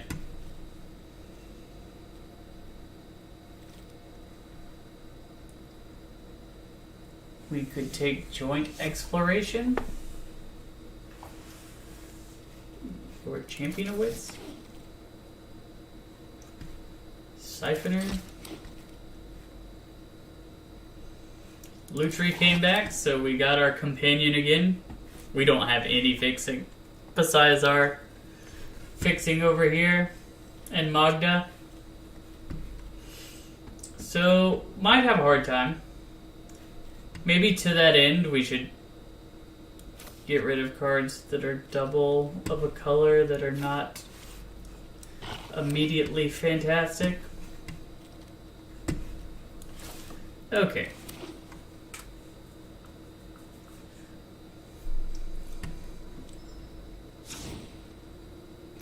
So Lutri, we move over to here.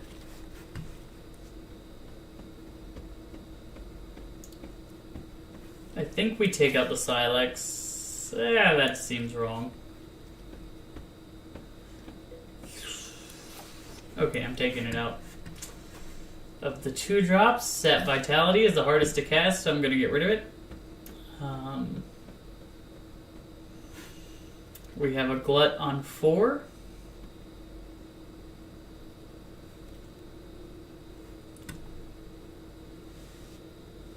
Interesting. This card... It's fine, but it's not fantastic. Alrond is fine, but not fantastic.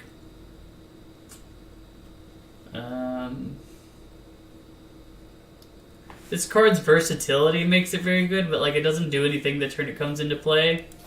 And our other 4-drops are a little bit stronger than that.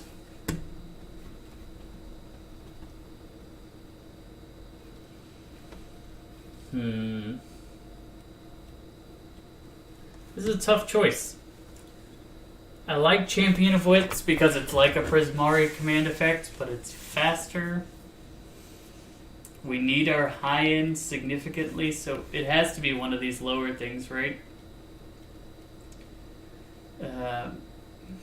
Yeah, Fires is inconsistent removal, so we'll take that out.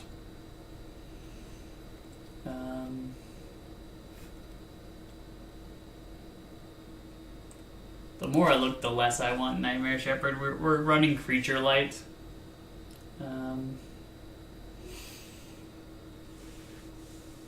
Okay, I think we run it like this. 41 cards is a bit odd, but like, I really don't want to cut any of these.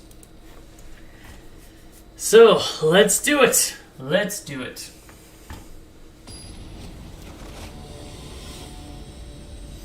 Jerfus. Jerfus is a tough opponent, I can tell by his Jerfusness. We're going first. Hey, Chromatic Lantern. Our mana is fixed. Also, we just naturally drew all the right things that we needed, so...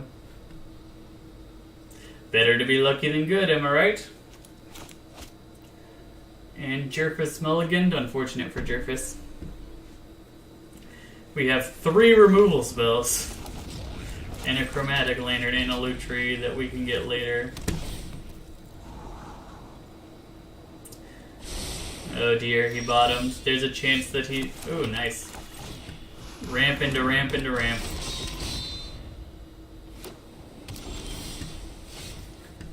Okay, so we will attack. Make a treasure. I'm gonna play Temple. the land to the bottom, and then play Chromatic Lantern. There we go.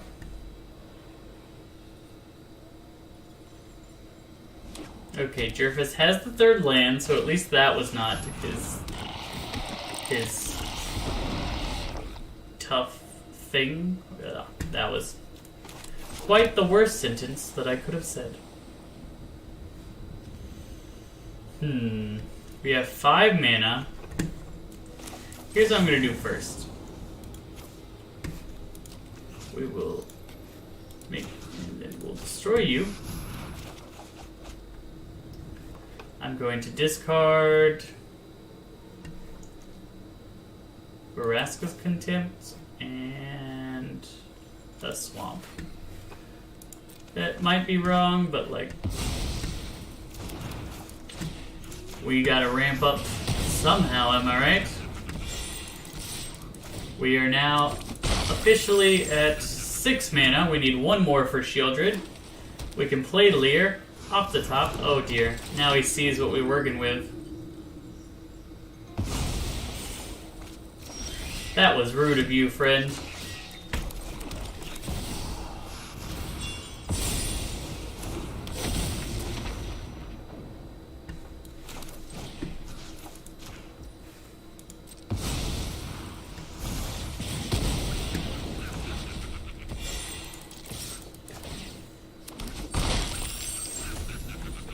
Yep, this is what I was talking about when I said Lear is a house in the draft portion. Oh, that's funny. Okay, so do we have 9? We have not quite 9, so we'll just do this. And for red, I guess? Grab our Lutri. I will attack, make a treasure.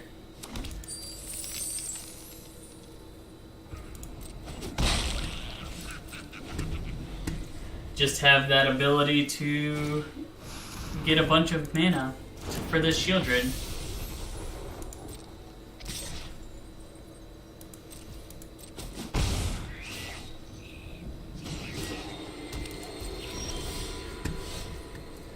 Okay, so I want to kill that duder, but it is difficult to do such.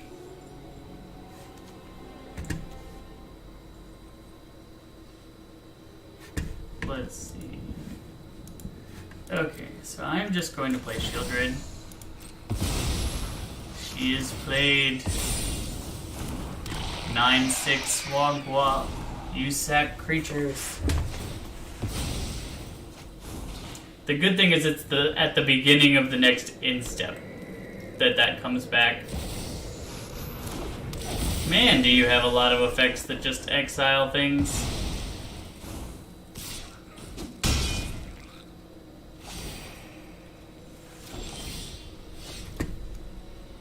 Okay, let's see.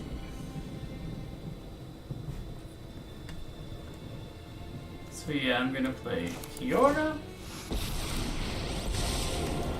And then I'm going to untap my Cold Steel Heart. 1 drop ripples and grows. And then we'll just pass.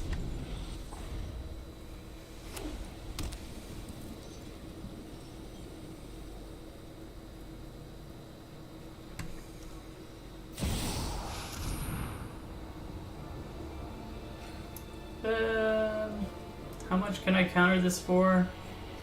Twice X? So yeah, I can counter this.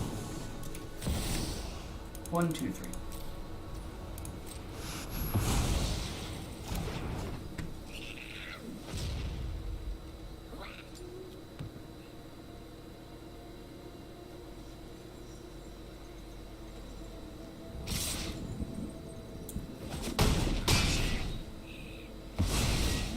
Time to ebb from It looks like he's holding back that. Ooh, I'll take that.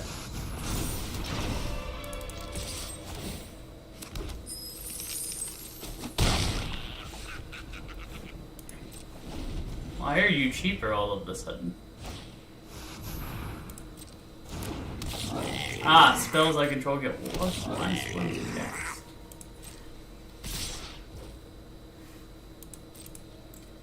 He is winning the game, for certain. Things are not looking so good.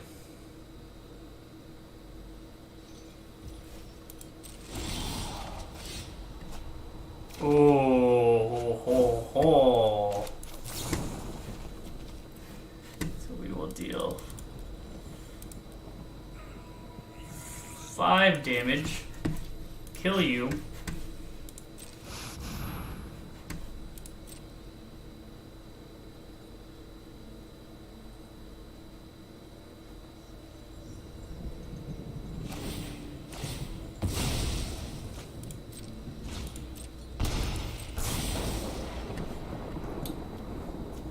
And we'll play this card.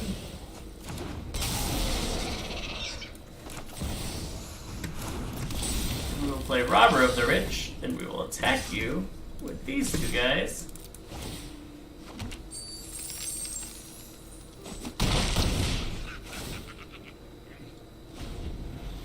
We might be dead though.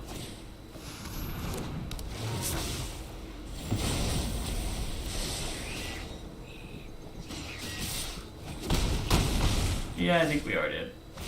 Unfortunate.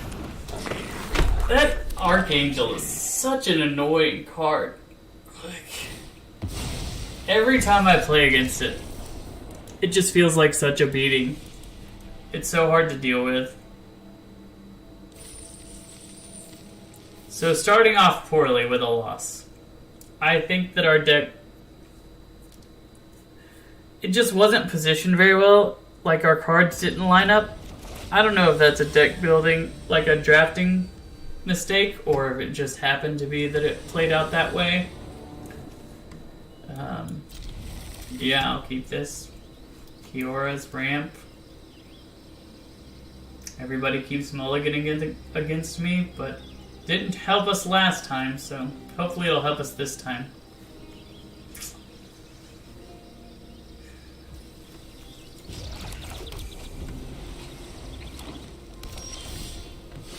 Oh, nice. We got some ramp and some more ramp, so that'll be good. We'll just play this ramp.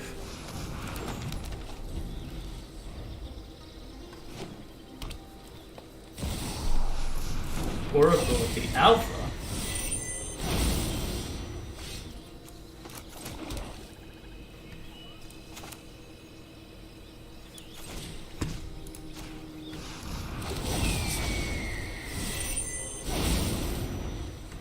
I also want the Power 9 in my deck, friend.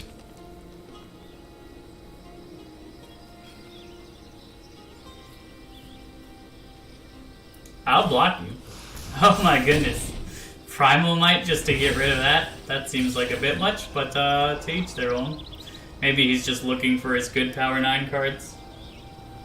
If we get Ancestral Recall, we can Lutri and Ancestral Recall.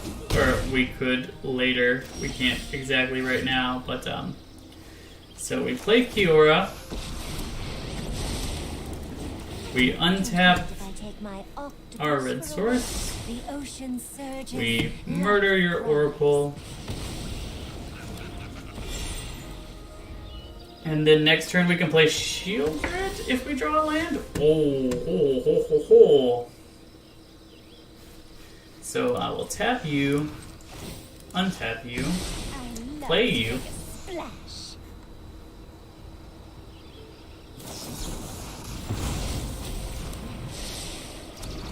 That was unfortunate. I just need to draw 1 land so that I can play this Shieldred, and then we'll be in a really good spot.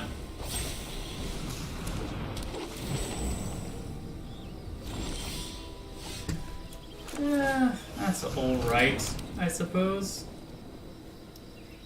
We'll just play... We'll grab our Lutri. And we will not attack. Next turn we can play Shieldred, assuming Kiora lives. Interesting that... That seems like a low value time walk.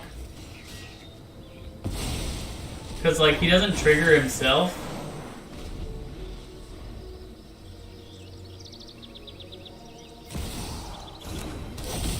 He got a Moxen. Yeah. Moxes are good. Now we get to play Shieldred on an empty board. Yeah. This game could end quick. So tap you for black. Untap. Nature flows with vigor.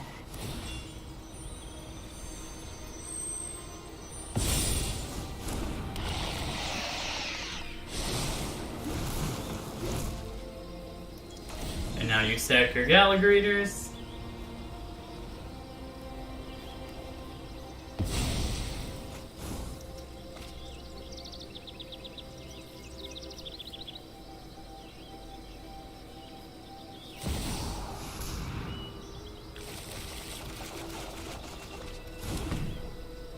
Not too bad. We got a Moxen, we got a Snowborn Simulacrum, which could be really good. Black Lotus, oh my goodness, he's got so much mana.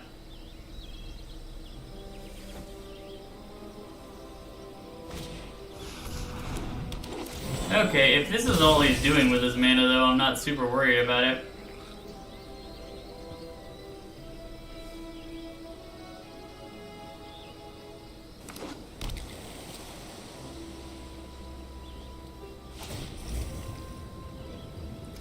Will he sack another land to search 2 more lands? It appears the answer is yes.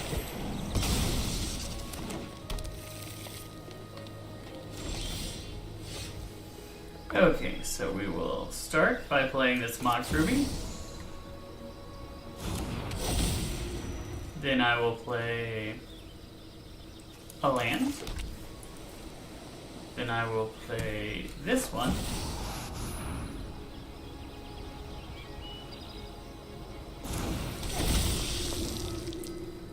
Next I will play this one, Cold Steel Heart on red.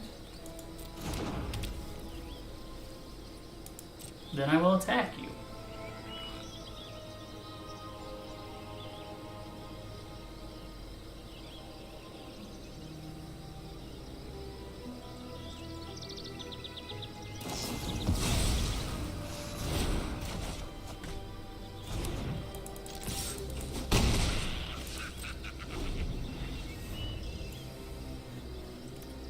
Next turn I can dominance for like a ton.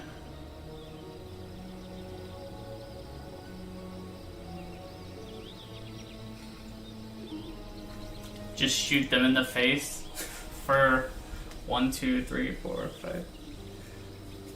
For a lot.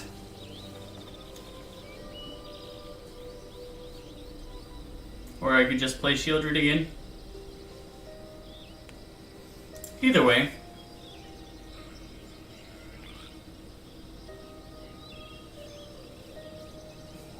Them getting the Time Twister there was literally the only thing that has them anywhere close to in this game, right?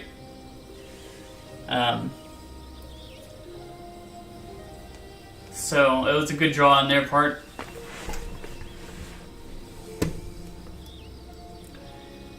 This is normally good, but like he's not playing anything that's worthy of picking up. It's going to be awesome when he does play something worthy of picking up, but like for right now...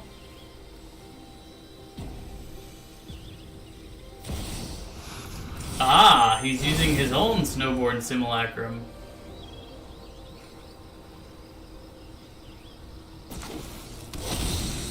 To kill Kiora, I guess?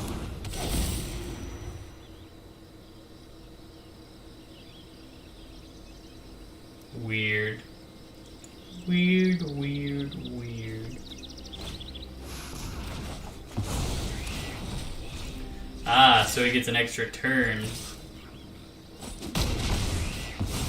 What's his goal? Always rise again.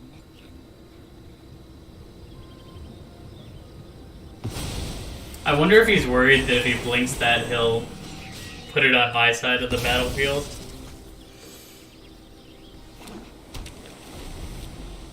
I want him to play something excellent, not a time walk effect, but just like play really good stuff so that I can have your good stuff. Not play my stuff. I already have my stuff. But my friend's kind of a big deal.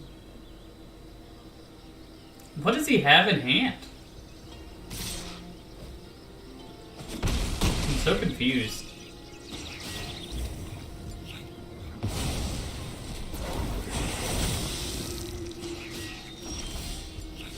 Okay. So, we play you. We play Shielder.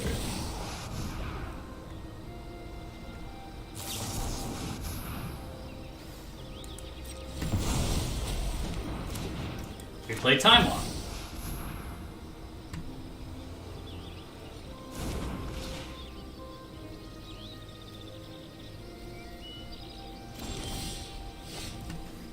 Next. I guess it's my turn. 1, 2, 3, 4, 5, 6, 7. Short.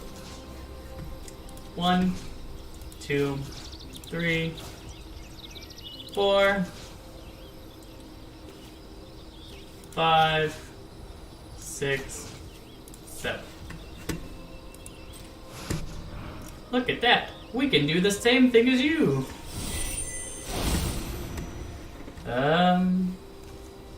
We'll put down you. And then we'll play the Smots.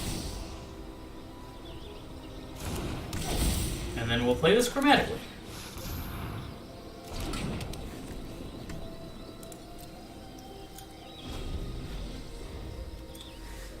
Basically, all mana belongs to us, all mana belongs to opponent. This is such a weird game.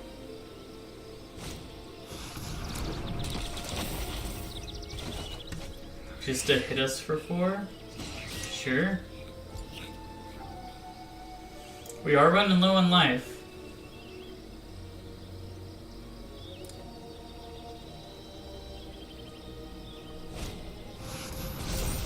Oh, we died. That was unexpected. That was such a weird game. Time Twister killing us there. Time Twister absolutely killing us there. We were doing so well before that point. I really hope that we can make this deck work. Right now it seems like it's not working at all, which is unfortunate. Maybe we have too much ramp? But does that even make sense? Too much ramp. How can it be ramp, ramp, ramp, ramp, ramp? Everything's ramp. But that's a good thing, right? We want to be ramping. We'll get to play Nicol Bolas on turn 3 if they don't kill Magda. And it looks like they're not killing Magda, so we'll just play Nicol Bolas on turn 3.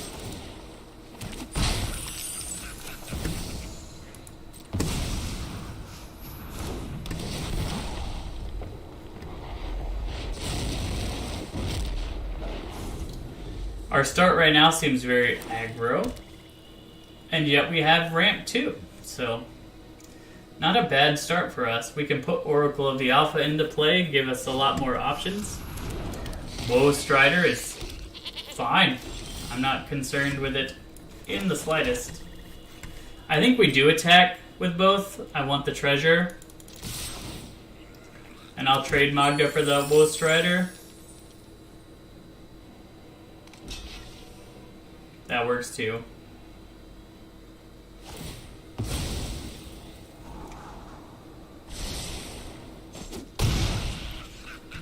Okay, so do we want to play Cold Steel Heart to get to her? I think we play Oracle of the Alpha. And just put the Power 9 in our deck. And actually, yeah, I'll play Cold Steel Heart now. We want it to be red, I think.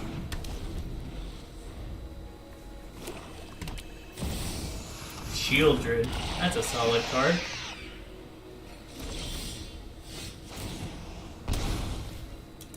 Okay, I'm gonna attack with everybody and then play the Immortal Sun. I'll take a land, actually.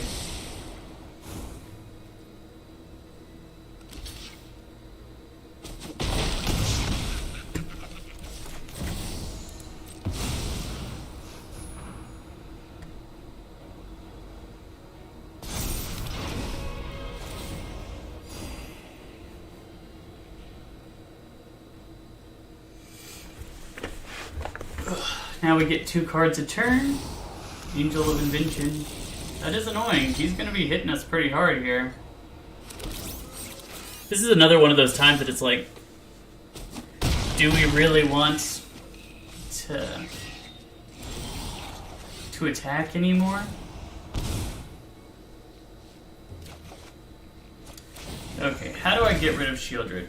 If I play you, can I flip? No. I can play Chromatic Lantern into Champion of Wits and die? Man, this game didn't turn out very well.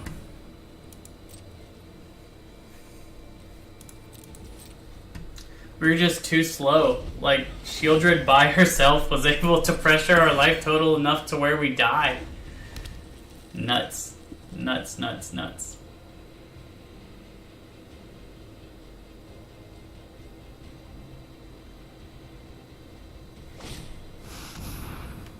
Yeah, you already had us, friend, with no need to be in. This has been super unfortunate. Okay, that draft went horribly. Horribly. So, the only option for us is just to immediately run it back. Wild animals I like. People, not so much. The only option is to immediately run it back. Okay, so what did I learn? Board clear effects are just necessary? Like, we had a fair amount of removal, 1-for-1, but like all the cards that were killing us were like putting 2 or 3 things on the board, except for that Shieldred, which is just a Shieldred. Sometimes just a Shieldred is plenty, you know? It's not necessarily...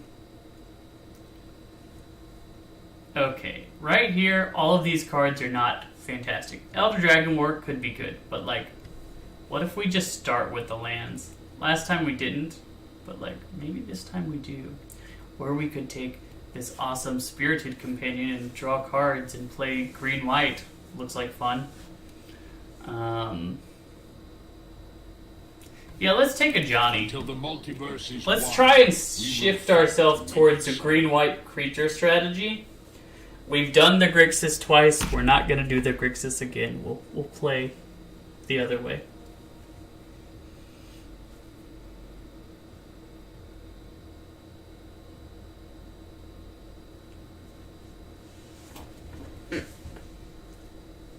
Maybe ramping like that is just a little slow if you don't have a way to catch up on the board. That's why ramping like that works so well in Commander, because you have other players to catch up the board for you. If you end up not being able to, Minskimbu is very good. We could play Naya. Cultivate is also very good. Magda, once again, fantastic card. Let's hope to wheel Magda and grab Minskimbu, I think. Or should I just take Cultivate? Or should I just take Mirari's Wake? Yeah, this is tough. I think the upside on Minskimbu is high enough to where we should be taking it. They throw my favorite card to play in these things in my face. Just as I've said, I don't want to play those colors. They know how to hurt me. I'm just going to take Ao. Ao is a solid card. Ephemerate is good. Ugin is... Nyx Bloom Ancient seems to be like too much extra, right? You're already doing those things. Do you really need to be doing them that much more?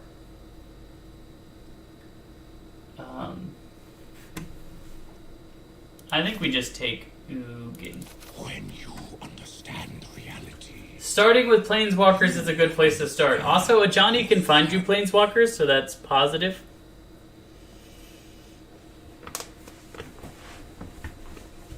You want to find your planeswalkers?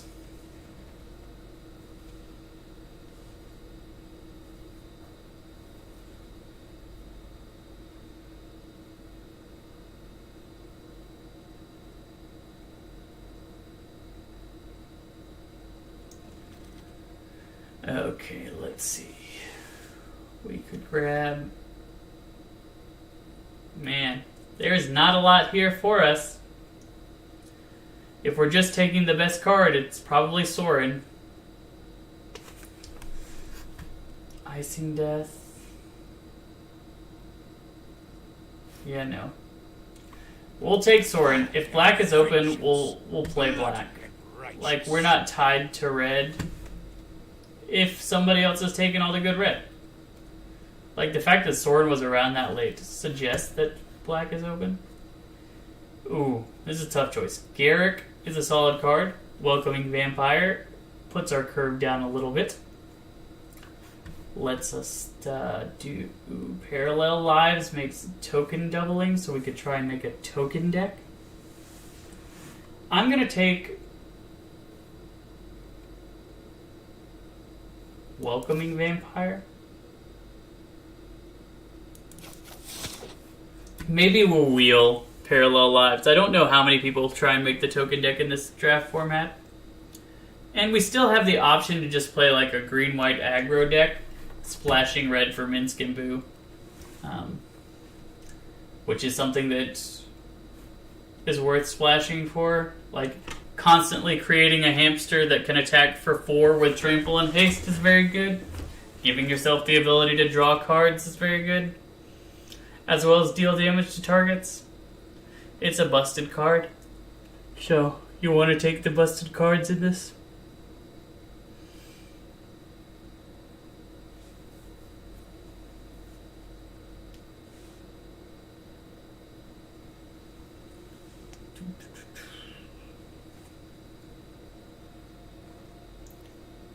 Minsk and Boo, Timeless Heroes. If I had my ideal cube, it wouldn't have any of these alchemy cards in it. I think alchemy cards are just a bit, in general, overpowered. It makes the game less fun to play. Storm the Festival is very good, and so is History of Benalia. I think let's try and go White Weenie if we can. Like, just good white cards all the way up the curve. Nobody else is going to play White Weenie in this draft. We are calling upon the spirit of Craig Wesco for this draft.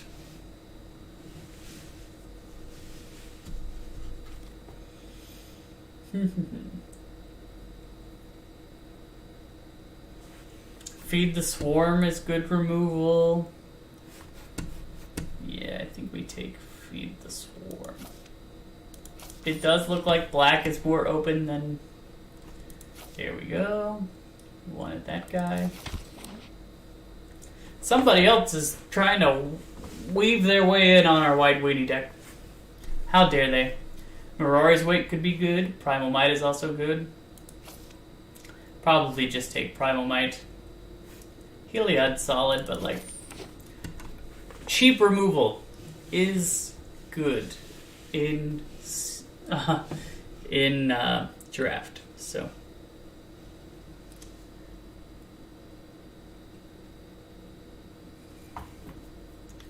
we're gonna try and put everybody on the back foot.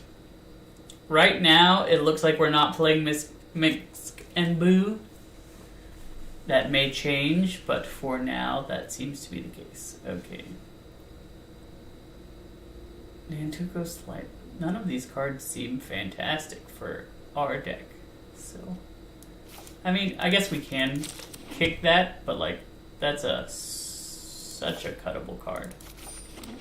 Yeah, it looks like we're playing Abzan. Black-green is open, based on what we've seen. We can kill something, and then we can make our own. And look at that, black-green land.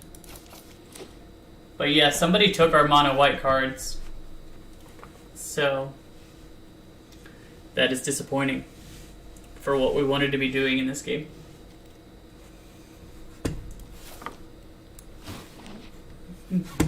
What does this thing do if you mutate it? Exile cards on top of your library. Put that card. Ooh, that's fancy. Okay, so Liliana of the Veil. That was a great card that we never saw in our last draft. Lotus Cobra is also really good, but you can't pass up Liliana of the Veil. Except that I really want this Lotus Cobra. Happy Man, to help, but that I'll was a take tough my choice. choice when we win. I'm hoping to get some, like, the Food Producer 1-mana card or a Llanowar Elves. Those things would be excellent to have. Green-white land, as well as Skyclave Apparition, which just deals with anything. I think we take Skyclave first, and then try and get that on the wheel. I don't think anyone else is in green-white. Ooh, Elish Norn is really good. Yeah, I'll take Elish Norn. And maybe take the Halpak Piper later, but like we'll have to have more high-end stuff if we want to do that. But like Elish Norn resets the board pretty nicely. Also, it helps your own board at the same time. Vorinclex is another amazing card. Restoration of Ajano is also good, but I think we take Vorinclex. Like, let our top end really top end. Vorinclex also works really well with Planeswalkers. Like, that is one of the absolute benefits of playing with Vorinclex, is that you can instantly ult Planeswalkers. Because they come in with twice as many counters. So my Liliana of the Veil turns into like a stupidly good card. Gonti is fantastic. Silverback Elder is also fantastic, but like I think Gonti is more fun. So I will pick Gonti. Okay. Cavalier of Dawn. Out of all the Cavaliers, this one's like, hey, opponent, you can have this added benefit, which annoys me. Like, why is the white one of the cycle normally the worst one of the cycle? That makes me feel upset. Make the white card the best card, I remember my please. first fight. Good thing it wasn't against me. Why is Jaya, like... We'll have to decide. We're not tied to black incredibly hard. We only have 5 black cards. 6 black cards, technically. Okay, we want to play black. But, like, it's not even worth picking the cards in that pack over what we just got. Not even worth it in the slightest. Ooh, Lyra and Divine Visitation. How many ways do we have to create tokens? We have some. I'm going to take Lyra, though. Or King Darien. Or Visitation. Oh my goodness. All the, like, last pack had nothing and this pack has everything. Like, Vivian is amazing, too. I want all of these cards. Ah! Why did they put all of the cards for us in the same pack? But, like, this makes tokens. Which is good with token brews. Hey, you. I could have taken a card in there. We are Planeswalker Tribal right now. I have a Zan Planeswalker Tribal. But we do need early drops. We need early drops. Okay, that Liliana is very good. Like, very, very good. Eldest Reborn is traditionally a very good card, but, like, that makes him sack 1. This can make him sack 2. I don't think Ugin makes the cut anymore with the cards we have now. Also, we can Vorinclex old Liliana Dreadhorde General. We need more mana fixing. We'll look for that really hard in pack 3. I don't feel like we passed a ton of mana fixing, to be honest. We passed them. Okay, we got one of them back. There we go. Halpack Piper. This guy can make a pass token. Probably take the Piper. Like, it can't be countered. It's already a 2/2, and then it just has the upside of maybe putting one of these bombs into play, or even AO. By then, we are close to casting them anyway, but like... green, red, navigation orb. Reveal 2 basic lands. Yeah, it's too slow. Like, it's really too slow. But like... maybe we'll have to play it anyway. Silverback Elder came back. That's kind of nutty. Soul Servitude. Yeah, we'll take Soul Servitude and Hitotsugu, go away. Okay. Green-white land. I might should have taken Gallagrators, but like I just zeroed in on our mana fixing. A Johnny Strength of the Pride, but another green-white land. Too good to pass up.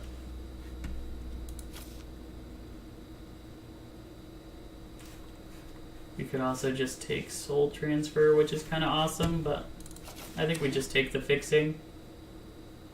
Banishing Light is very good, but this card is also very good. So, ooh, Monster Manual is another way to cheat things into play. Let's try and get that on the wheel if we can. If we can get that, I think it's just better than Halpack Piper.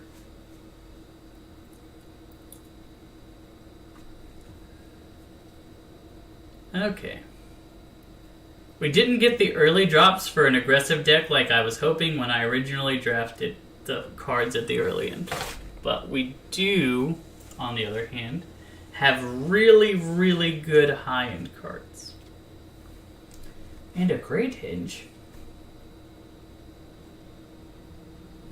This card is fantastic. This card is fantastic. Davriel is fantastic. But I'm going to take the Great Hinge because we have some powerful things. And like even a Johnny -3 making this cost so much less could be really good. I would like early drops and fixing, please. And that's also ramp. Like the Great Hinge ramps into our big dumbs. Voracious Hydra's fantastic. Adeline is fantastic too, though. Voracious Hydra is what I want on the wheel, but like, how do you pass up Adeline? She just keeps growing and making tokens and being aggressive. We could really use some more 2-drops. That is what I want. 2-drops and removal spells. 2-drops and removal spells.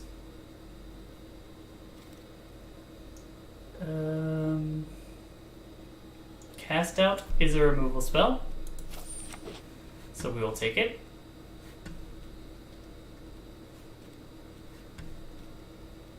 So we have this for removal, we have these 2 for removal, we have Cast Out for removal, we have Liliana and Soul Servitude. Soul Servitude could be really nice. You sack a creature and I get a duplicate of it. But I need more fixing. Come on. Come on. Next pack, give me some black-green land, please. Or like a 2-mana ramp spell. Solemn is good. Farewell, though. We can't pass up Farewell. Like, it is the effect that resets the board. And that's what I was talking about earlier. You need to reset the board sometimes in Cube. Particularly in Cube. I think this deck is going to be better. How much better than the last one, we'll have to see. But like our high end is so high. We go over the top of so many decks. Saram is a 2-drop. Equipment or vehicle spells. We don't have many of either, but maybe we just play it as a 2/2 for 2. No, wait, black green land. Oh, I almost missed that. That would have been so bad. Whew. Okay, got the mana fixing. 5 in our 3-color deck. We want more if we can get it, but I don't remember there being any more. I literally took Timble Garden first pick in the first pack.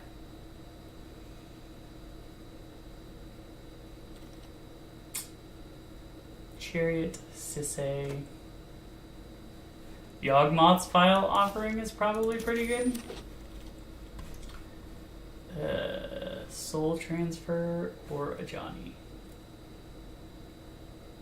Johnny makes tokens, gains life. This is just removal, probably better. Maybe we don't want something that's so conditional on us having a legendary. Like, we have a fair number of legendaries, but we don't have a ton of legendaries. So we'll just let whoever's drafting red get all them red cards. I do love Maul of the Skyclaves. We got Voracious Hydra back. That's kind of nutty.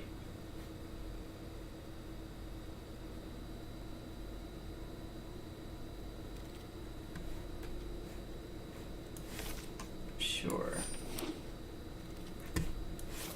Okay. Got some cuts to make again. I do think we probably want to keep Halpak Piper in the deck. I do not know that Welcoming Vampire does anything, so I will take it out. I mean, it does some stuff. We have token producers. Actually, we have a fair number of token producers, so it's probably worth keeping in. Do we have too much high-end? Maybe.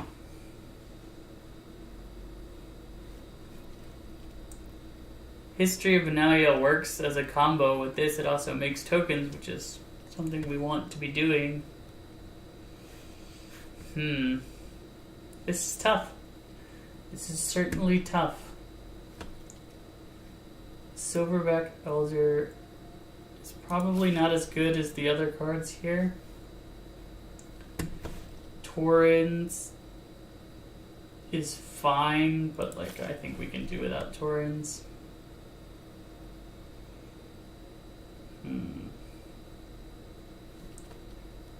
Maul of the Skyclaves is probably unnecessary for what we're trying to do. Which leaves us with like 1 to 2 more cuts.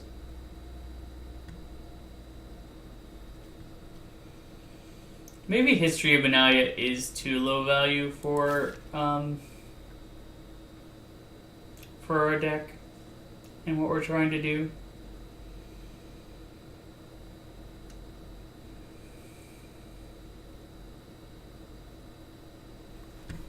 What is our worst removal spell? Cast Out Cycles, though.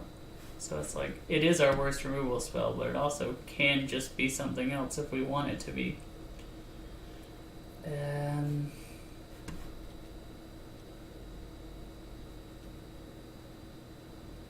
This is so tough. So tough.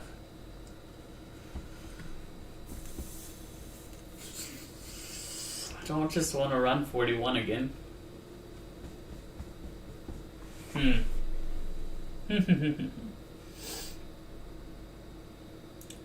This is so interesting. Such an interesting choice.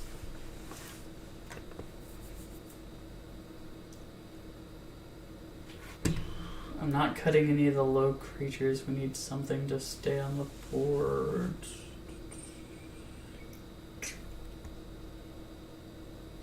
Maybe we do get rid of Halpak Piper, but if they don't deal with it, like, it's the fastest way to get to these things. Is that worth it, though? Probably. Oh my goodness, this is so difficult.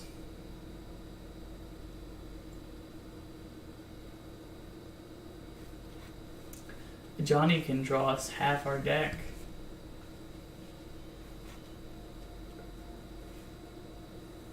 Maybe we do get rid of it? Nah.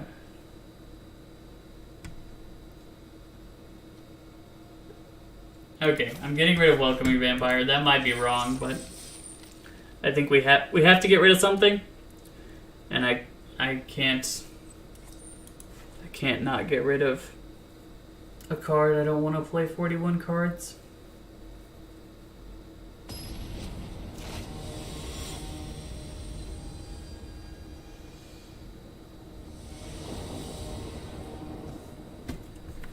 Okay. This is pretty good. We have this. We have most of our colors. We can play everything in our hand but one card. So, not a terrible hand. Not a terrible hand by any stretch of the imagination. Nantuko. Nantuko, you're just a husk of your former self. I hate to say it, but it's true.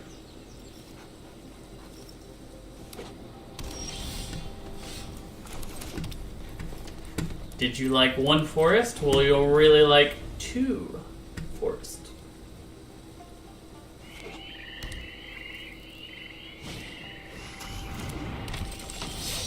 Yeah, I think I will just go ahead and get rid of that guy. Goodbye. I don't want to see you back here no more.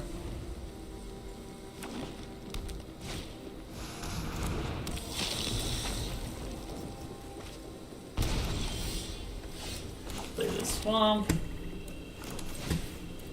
I'll pay X equals 2. We will fight you.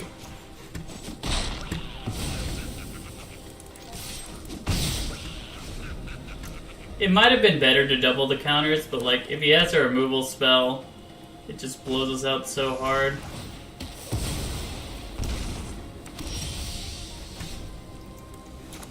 Okay, we will attack.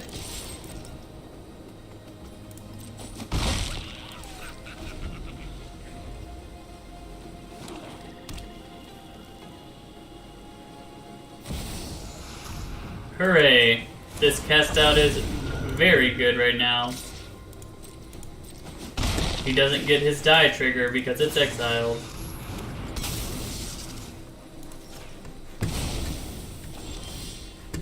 Ooh, another great draw here.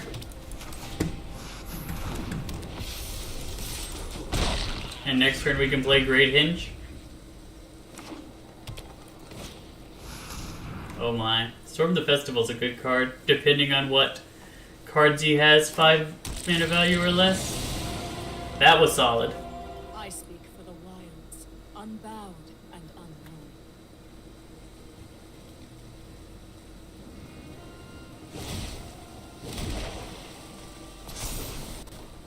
I love making new friends. Okay, I think first we do this. That was not how I wanted to tap that. Unfortunate. Let's scry. Sure, I'll keep those two.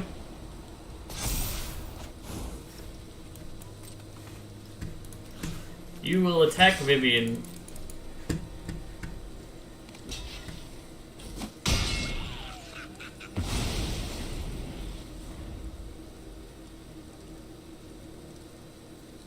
Like, if he feeds the Swarm Lesa, he'll at least take a lot of damage for it. 5 whole damage is pretty good for us. He can keep making tokens, which is annoying, but like... I'd like you to meet my friend, Stompy. We're gonna be drawing extra cards every time we cast a creature spell. Or whenever a creature... Oh, non-token enters the battlefield, I was about to say. You're gonna rack up... Oh, we don't have double black. Yeah, that's less than ideal.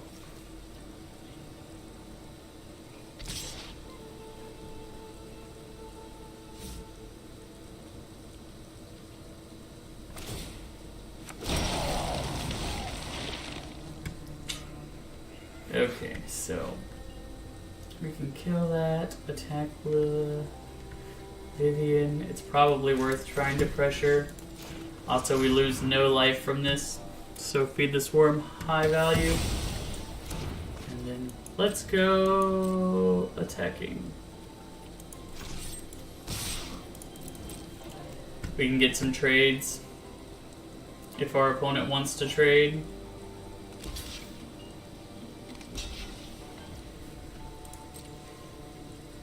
Interesting that he chose not to trade the Jadar.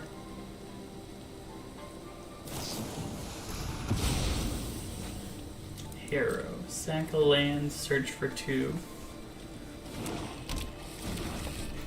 Okay, so it looks like he plans to storm the festival a second time.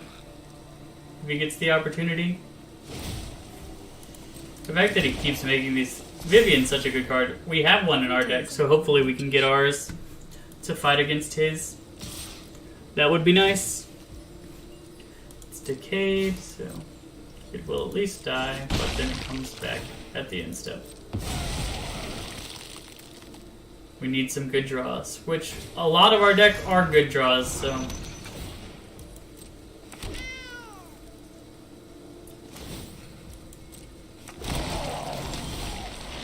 That was not one of them. That was actually one of the only terrible draws in our whole deck. We are probably going to lose this game. Our greedy mana base biting us in the butt, and also my inability to see that my greedy mana base was going to bite us in the butt earlier. I would have put one of these 2 planeswalkers down below. Oh my. Murderous Rider 2. How much damage is this? It's a lot, but at least we can gain 2 life. He's at 3 too, so there's a chance that maybe we can do something like that. Just gonna go ahead and tap you and gain life.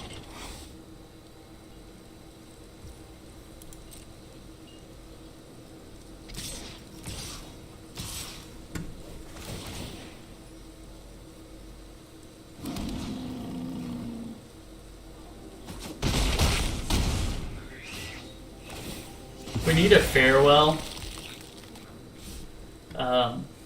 to catch up again. And even then we're fighting against a Vivian. And Decoria answers. But yeah, farewell is really... Okay. Yep, you got us, friend. We couldn't draw anything. We were in a good spot and then we just hit cards we couldn't cast. Part of that is my fault. I had the Scry 2 and I Scryed 2 into 2 cards we couldn't cast because I wasn't paying attention. We gotta get... I have got to get more focused. My focus has not been good in these games, so... I'll try and spend a little bit more time thinking through my decisions moving forward. Yowga. Okay, we have most of our colors. And we have some pretty good payoff cards. So as long as we don't lose the board too fast, this could work. Should I cycle Cast Out? Maybe. I'm gonna give it one more turn before I start cycling Cast Out. We'll see what they do. We do just need lands though, so it might be worth it to just cycle it. Or maybe we keep it for a Guardian of New Benalia.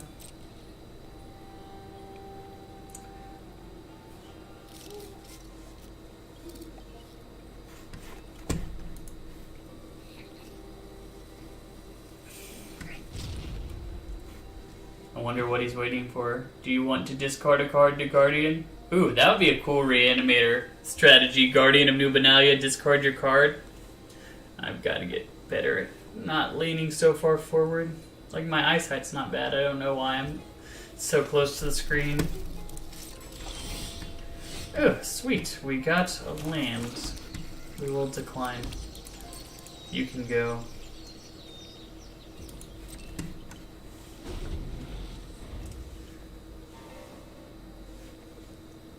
So Cast Out can deal with something on the board.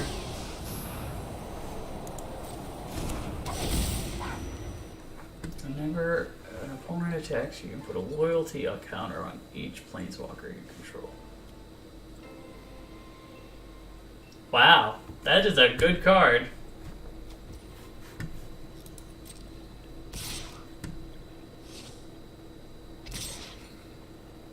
You can't enlist, it doesn't have haste. It made enlist just like a little bit worse than you want. I think we really do need to make sure we try and find our second black source. So I'm going to cycle this cast out, as weird as that might seem, considering it can 2 for 1 answer Mila. Nothing 1 for 1 answers Mila. Besides Liliana. We need our black sources, otherwise we're gonna lose. So I'm gonna cycle it. Our opponent's looking at us funny, I can tell. Oh my goodness, we cannot find a black source. We gotta get more black sources in the deck, I think. Otherwise we are going to... Oh! Thank the Lord, you took a turn off from doing things so that we could try and catch up. Which we couldn't get a black source again, so... Let's just foreign clicks, or let's just hope that Liliana... Oh my goodness. Liliana's not going to catch us up anymore. We'll just play Vorinclex and hope that that does something. We need to survive one more turn and play Elishnorn. Yeah, our opponent with the BM. Whenever your opponent says good game before the game has started, it's a BM good game. And we die.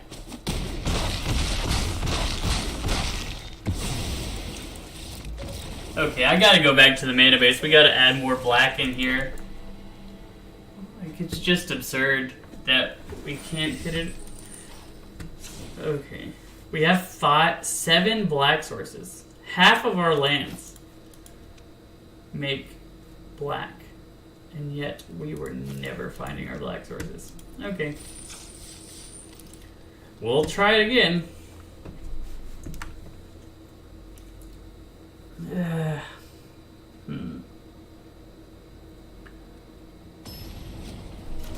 Maybe next time we just commit to playing some monocolored. Hey look, we got our black sources. We have a chance in this game. Put you on green.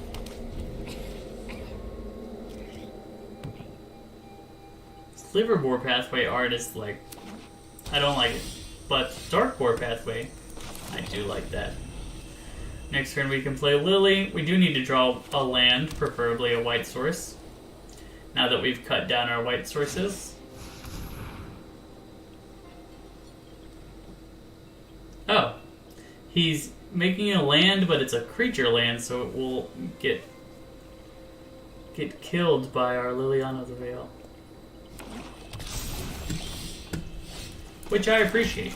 I appreciate when our opponent gives us a chance to interact with their ramp. Something suspicious is going on. And for once it's not. I've always hated crowds.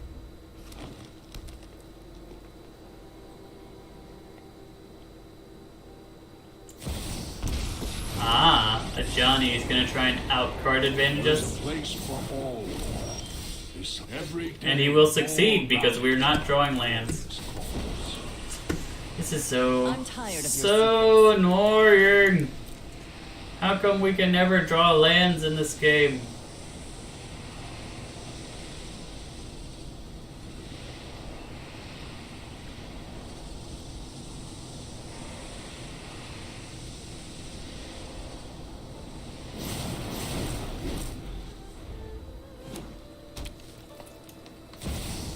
Sarah Paragon. So I'm probably just gonna make him sack again. Phyrexia, welcome us all. Yep. No lands! Hooray! I love having no lands. It's like my favorite. Off you go. And like, even though we had a greedy mana base, there is no reasonable reason why we shouldn't be able to find a singular land in how many draws? Oh hey, we found a singular land in...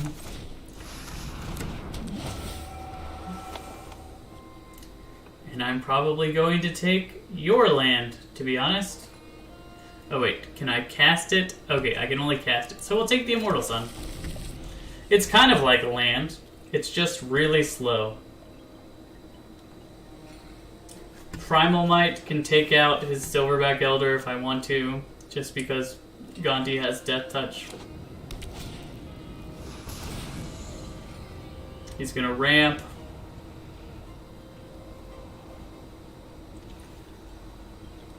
If he puts counters on Incubation Druid, would it be worth it to Primal Might that? Halvar. Join us in perfect harmony.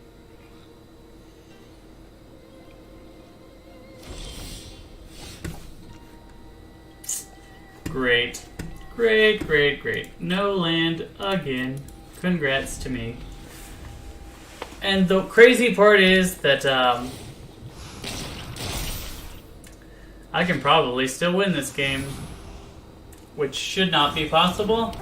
If I can just get double white source running, we will win this game, unless he decides to poison counter us to death, which he could very well do.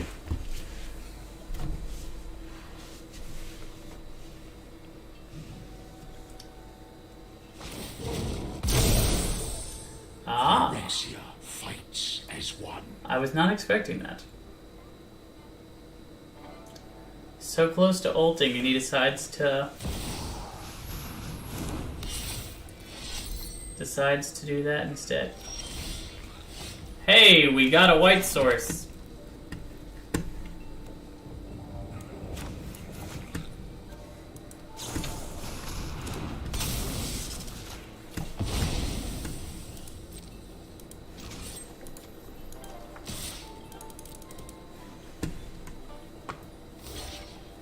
He's blocking with the Spirited Companion?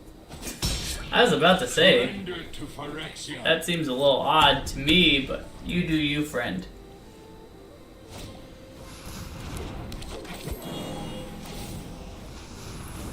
What does the blade do?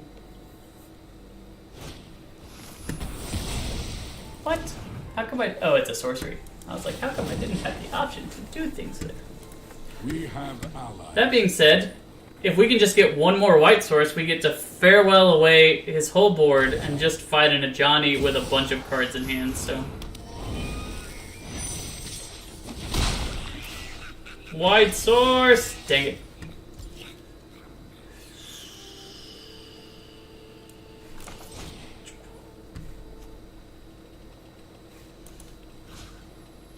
From our graveyard to our hand... Okay, exile this person. Sure. Cut you off of some of your mana. Hope to survive one more turn.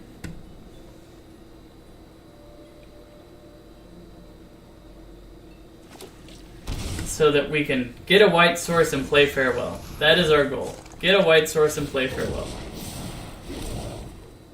Join us. Of course. Perfect. And now he doubles it and now we're dead. Oh my goodness. This was such a frustrating game. Like, we couldn't hit a land drop for 5, 6 turns. And then it leads to our defeat. Sometimes that happens, but like, it's frustrating. Okay. Well, we're going back at it again. Today's been quite annoying in this draft so far, but we're gonna pick up we're gonna pick up more fixing, I guess. But even then, it wasn't fixing that was the problem last game, it was lands in general. So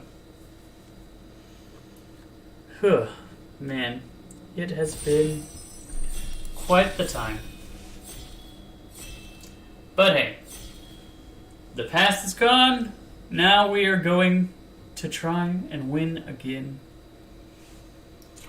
And I want to play mono white or white green. So I'm going to start with a Garden of Angel. We're going to be aggressive. When in doubt, play aggressively. That is how you will beat your opponents. Then again, they put like my favorite cards. They know how to make me waffle on my decision making, but I'm not waffling. We're playing mono white. We're gonna do it. We are going to play. Mono white is my favorite thing to play in cubes normally. Like Legacy Cube. If you've never played mono white with a Mox in Vintage Cube, you haven't really lived. A Mox and then like blue for Ancestral Recall. Perfect. Chef's kiss. Exactly what you want to be doing.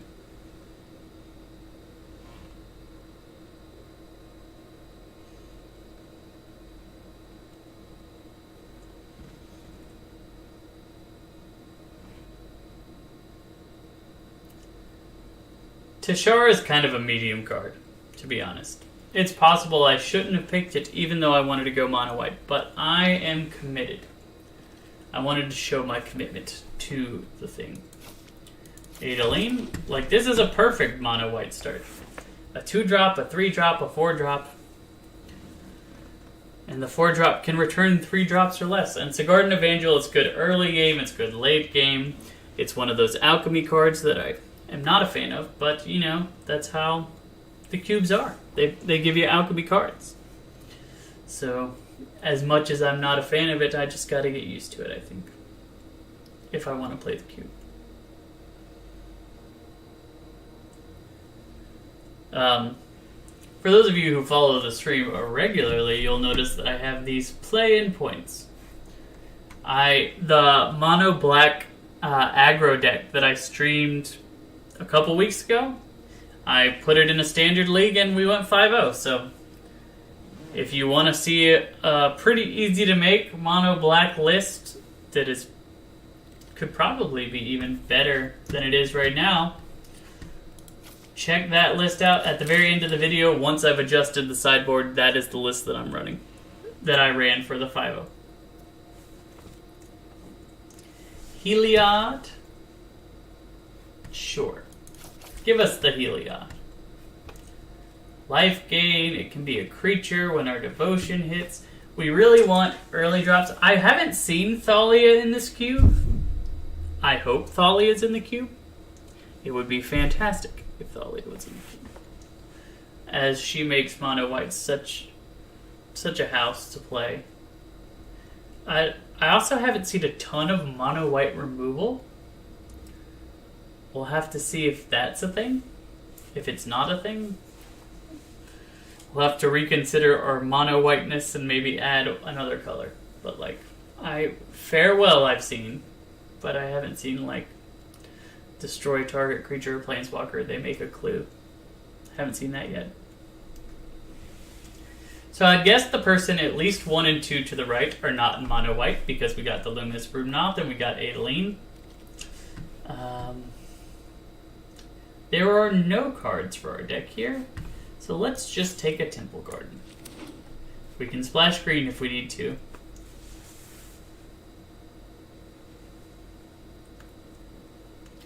I think that's one of the reasons that I kept waffling on the deck earlier, even though I wanted to play mono white, is because like a couple packs in we'd go and there would just be 0 white cards in a pack and a ton of other good cards, and so you're like, do I really want to stick with white, or do I just want to get one of the many other good cards?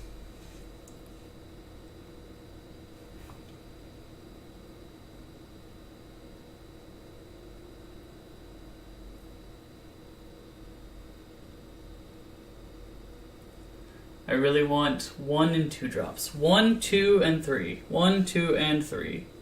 So that I can be curving out consistently.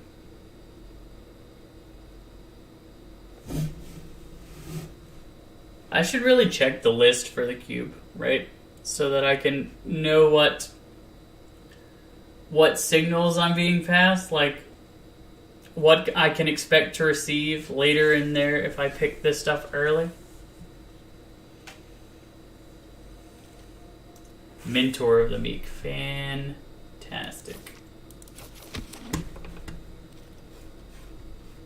Okay. Cast out is mono white removal. We could take Darien, because Darien is kind of what we want, right? Removal or Darien. I'm going to take Darien.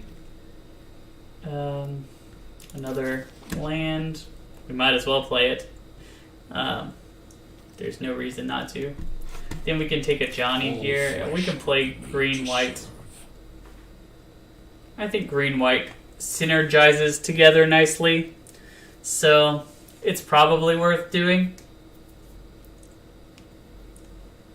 We'll have to see at the end if our cast out was worth these 2 cards, but I don't think that it is.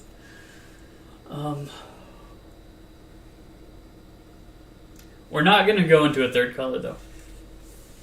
I refuse. We're only doing 2 colors. We will play green-white, and we will only play green-white. Hangerback Walker is not bad. Winding Way. It's not really what we're wanting to do. Neither of these things are what we're wanting to do, but I guess we put that in the sideboard. We take that from somebody else. Inspired Ultimatum. Okay, end of the pack wasn't helpful, but we do have this Angel of Sanctions, which is a solid top-end card. Tolsimir. You can have it fight things.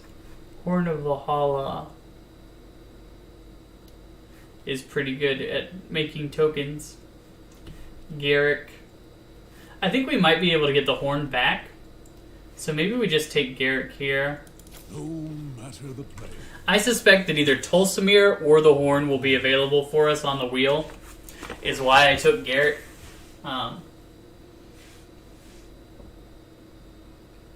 I think maybe I should stop trying to think about what wheels and just take the best card, because I think Horn is probably what I wanted the most.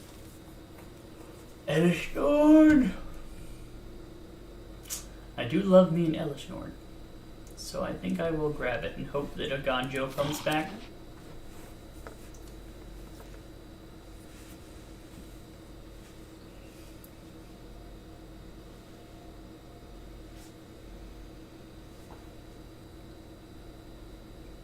Like, I love things like Elishnorn where not only does it remove a bunch of creatures, it also pumps a bunch of our creatures.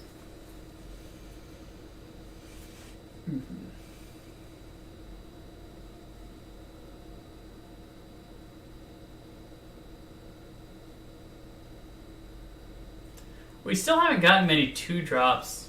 Macias is technically a 2-drop. And yeah, I think we take Macias. Otherwise it would be Tristani. Like, this only affects angels, and I don't think there are enough angels to make that relevant. So yeah, we'll take Macias. And then we'll take Vanishing Light. Don't mind if I do. There's a mono white removal spell that I was talking about that there aren't a ton of, but it does appear that red and black have earlier removal spells than other colors, which is odd. Like, normally they try and balance the cards, but it doesn't seem... It seems a little bit weighted in favor of the Grixis colors, which is why I ended up in Grixis the first 2 times that we drafted this. Vivian's a house. Temple of Plenty is good, but like, we're not passing Vivian in a 2-color deck. A world of monsters? This is my paradise. We're just looking for early drops and removal spells, I guess, because as the game goes on, our creatures just get bonkers. And like Macias, good early, good late. Hangerback, good early, good late. Garden of Angel, good early, good late. Like, that's our whole deal right now. Do we want a Chariot? A Weatherlight? Weatherlight might actually be good, but I think Chariot's probably better, considering how many tokens we can make. Anointed Procession, or Sunpetal Grove, or Citizen's Crowbar. I'm gonna do the safe thing and take the mana fixing. I want the Crowbar so bad. Like, if that was in another pack, I'm sure we would get it back. Fayborough is ramp, so that's positive. We did get the horn back, and okay, so I was right. We got the horn. We got that.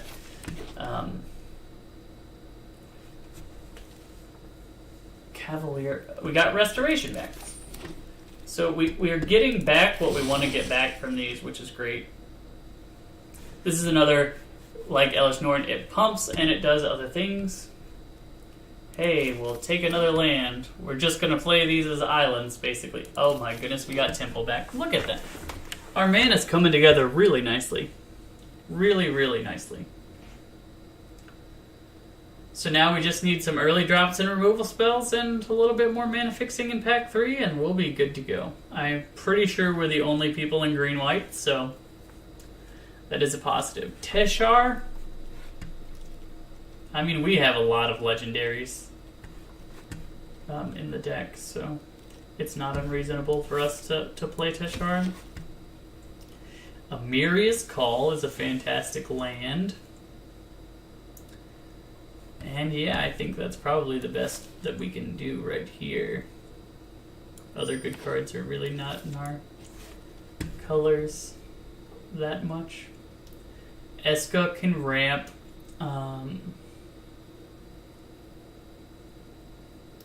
But Farewell is a reset, board reset. I like having board resets. I'll always take a Farewell. We're not getting as many aggressive creatures. Like, I haven't seen them. I don't know if they're not in the draft or if other people are really prioritizing them. But, like, this is so annoying. I want Divine Visitation so bad, but, like, Gilded Goose. I can't pass Gilded Goose because it gets us to where we want to be faster. And it's an early drop play that we can make. Hopefully Divine Visitation comes back. Because with how many things we have that makes tokens, right? Darien makes tokens, Adeline makes tokens. Eska's Chariot, Garrett make tokens. Tristani makes tokens, Vivian makes tokens. Angel of Sanctions makes tokens.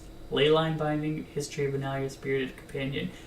This is such a bomb pack for us. Like, I want this, but I really think History of Benalia is probably the best for us. I also want Leyline Binding, but like that's pretty expensive in our deck.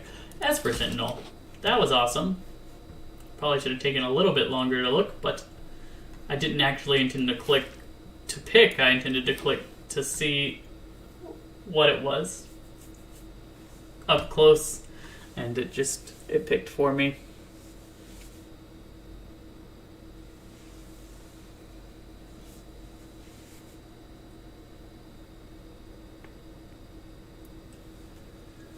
Whew. Hopefully we get a couple wins off of this green-white deck.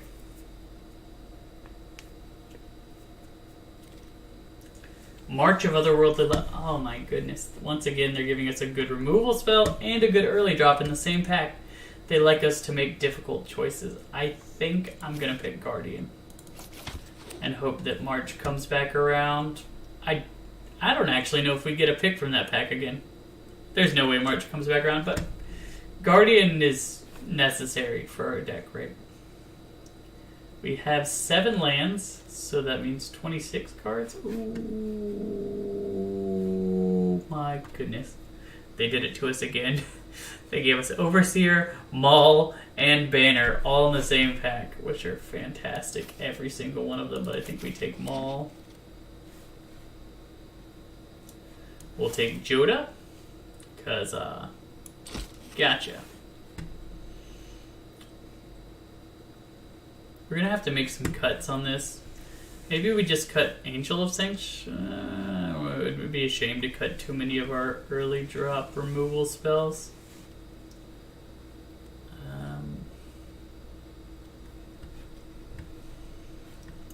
If we can somehow get that doggy back, that would be fantastic, but I don't think it's going to happen. It seems unlikely. Yeah, we'll just keep taking Divine Visitation, as well as Pool of the Moon Mist.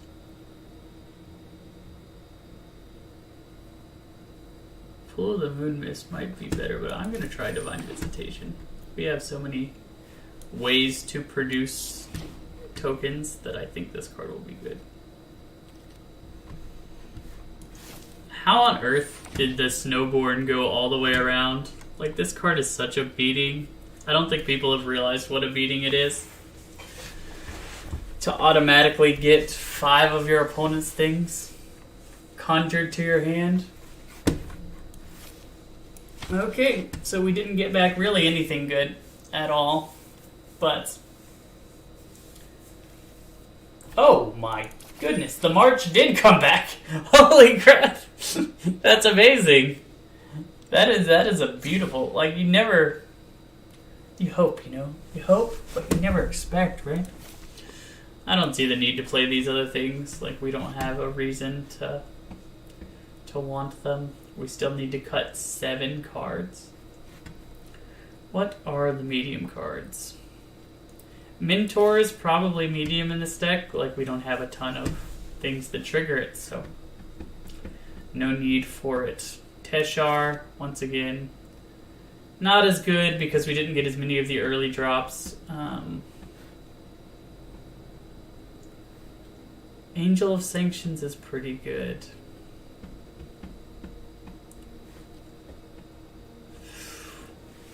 How did we end up with so many good cards? Maybe we take out Hangerback Walker as it's a little slow. By that token, Restoration of Aganjo is also a little slow. We can drop 1 land because Amiria's Call is a land.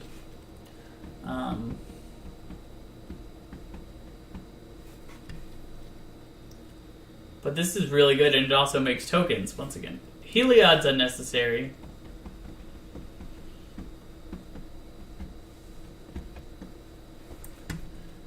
I like Faeburrow Elder, but yeah, maybe we take out Faeburrow. Then we just only have to get 1 more card, which kind of makes me want to take Divine Visitation out of the deck to run more smoothly, but like, can you take Divine Visitation out of this deck? I don't believe that you can. Because of how many ways you have to make tokens. Maybe I do take out Angel of Sanctions. I'm going to try it like this. If I end up needing more removal, I'll bring Angel of Sanctions back. But for right now, we're going to try it like this.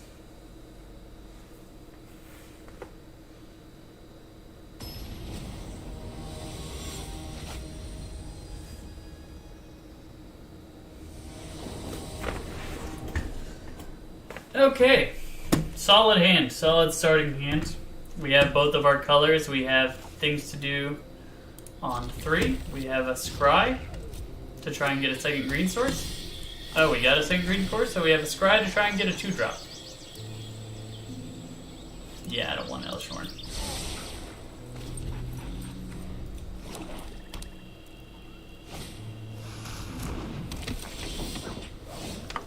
Okay, we'll just keep playing our tap land since we have nothing else to do. Whenever it deals virus. Oh my goodness. That's kind of annoying. I'll discard our planes. I think we play King Darien because of our history. We play History of Benalia.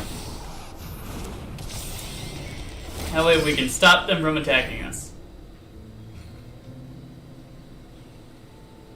And then we'll play Garrick next turn. Make some more tokens. That'll be our goal. Making tokens, making tokens.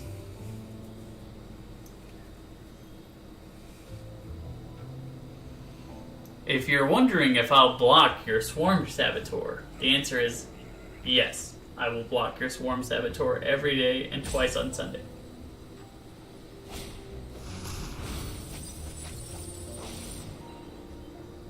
Looks like they wanted a land. And they found one. So good for you. Not attack. Interesting. Play the Garruk. More tokens. More power. Animals better than people. Sure, this has vigilance. You didn't want to trade before. Will you trade now? Probably not. That's the exact thing that I was suspecting.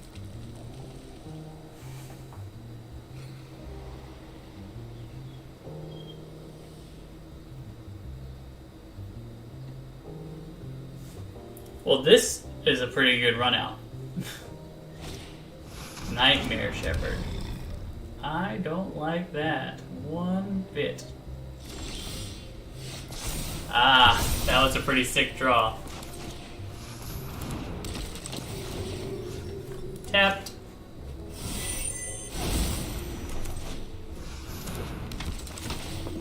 Tapped.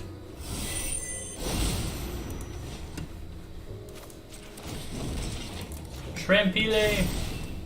I like to think big.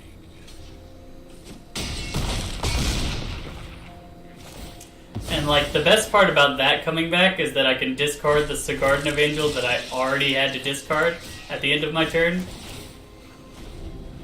So it's like I didn't even discard anything.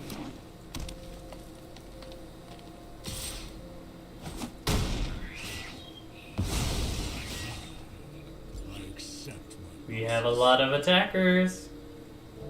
Are you ready for defense?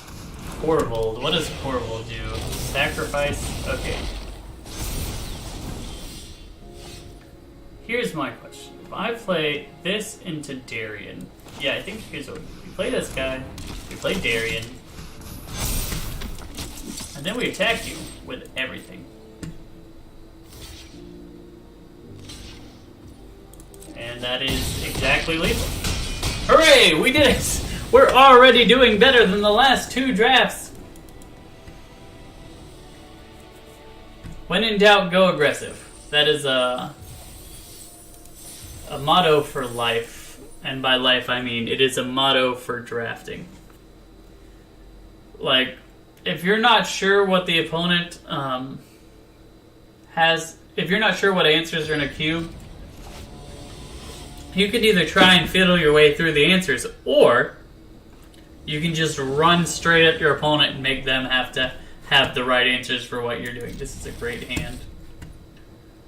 We've gotten some good hands here, and we just need to find a 3rd land, so put everything that isn't land to the bottom.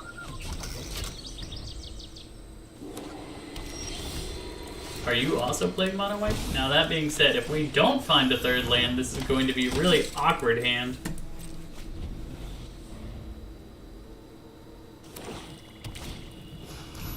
Okay. He got the doggo that we wanted to get, but we didn't get. There we go. 3rd land. Adeline. Attack you. Make a 1/1.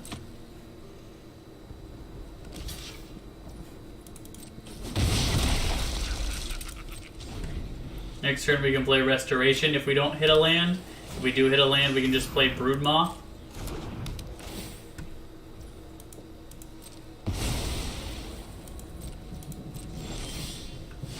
Okay, that is a land. But, do I want to pay 3 life? Yes, I will pay 3 life. Ow!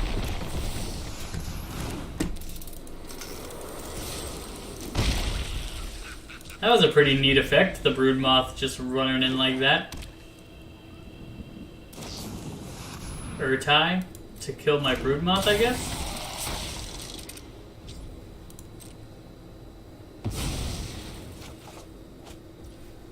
Land, land, land, land, land! Dang it.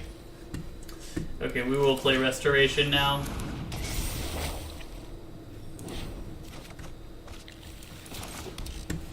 And then I will attack you.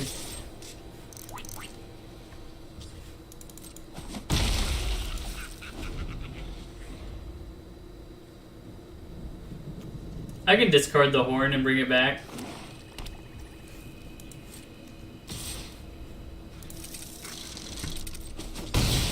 I think that's how that works.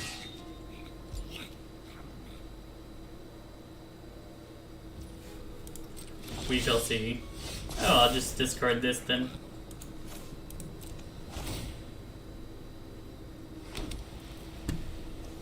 We'll play you.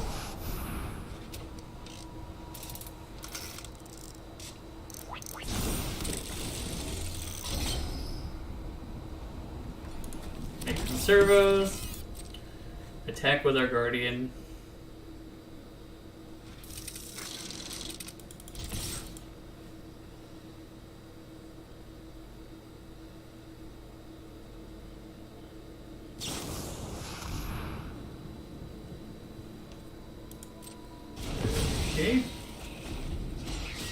That doesn't bother me too much. Next turn we can play Tristani. Buffs on buffs on buffs. Tokens on tokens on tokens. Everything working together. And then we can use the horn to get quite a number of soldier tokens. Now that we have the lands. And also Elish Norn is in our deck. I don't remember if we... Yeah, we haven't spread it to the bottom this time, so... We have the opportunity to play Elish Norn. As well as Divine Visitation, which would be really good with the Horn of Valhalla.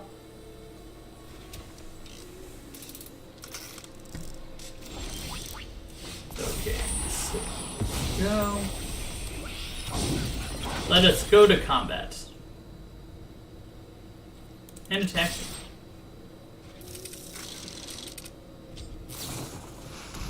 I like to make my opponent make the first move. I wonder what he's killing. Okay, and then he's blocking my angel in such a way that he plans to eat it, which is fine. We will now play our Tristani.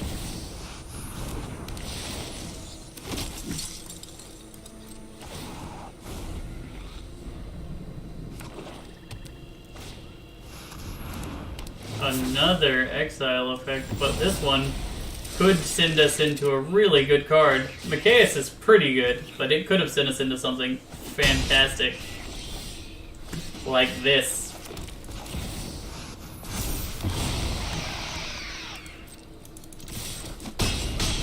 Okay, Elish Norn is a beating, as it always is. That was fantastic, that was fantastic. You gonna bounce your Resto Angel? I think you're dead, sir. That's what you're doing this turn.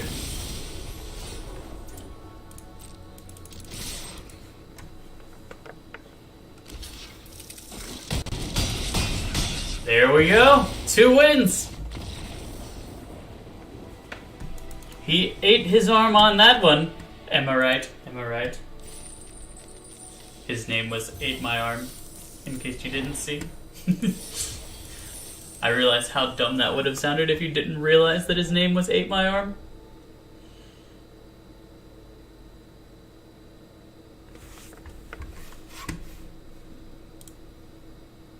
Okay. Everything's going smoothly with OBS, which is what I was checking.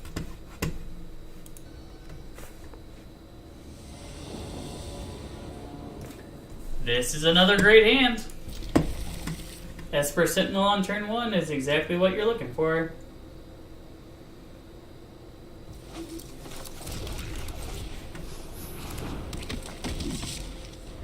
I really want to draw a land here. Thank you, deck. It's a Garden of Angel. No value on the tap-in, but at least we can get a creature out. When we play Darien, Esper Sentinel will make it so where we can draw 2 cards. Or they'll have to pay 2 or we draw a card. Oops, sorry. Oracle of the Alpha. He's got power 9 in his deck. What shall we do? I'm just gonna play a Johnny. Why resist us? Phyrexia, reinforcements. Yeah, I'll keep that.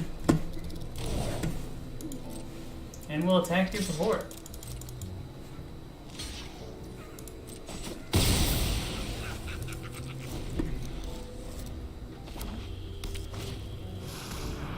Interesting.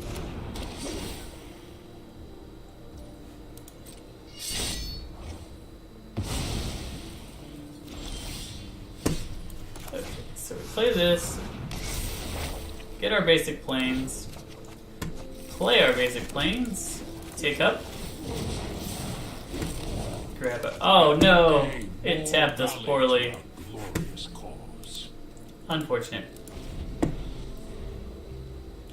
If he plays our King Darien, this Tristani's gonna blow him out. which will be amazing for us. No blocks. Johnny's not dead. Your defiance will be punished. Moxes aren't quite as good when you have to pay one for them to stop me from drawing. Yeah, let's put that guy down. And then let's bring back you.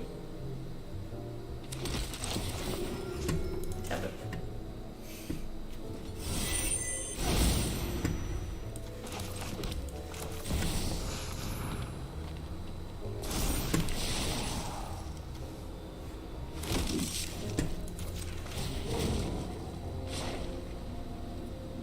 I'll take a land.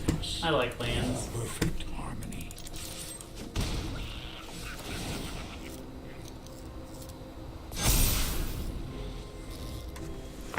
Fun, right? I wanted my Darien back, and now I have my Darien back.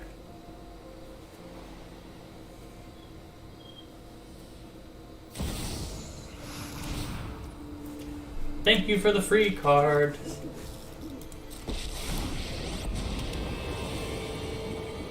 Why hire servants? Nothing is more loyal than the dead. Oh my goodness. One more mana and that would be so good. I'm just gonna go ahead and do this. 1, 2, 3, 4.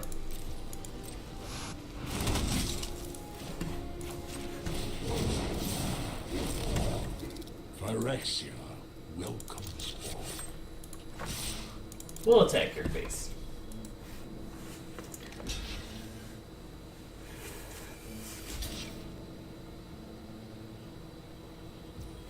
And I think you die here. Hey! 3 wins!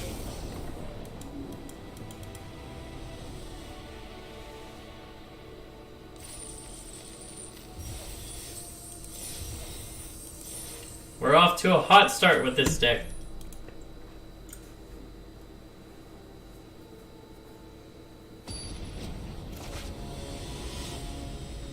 Penguin Palooza. Penguin Palooza. Hey, we start with a goose. And what's good for the goose is also good for the gander. I think we do start with the temple and look for a second white source or an earlier play. Oh, he's got a goose too.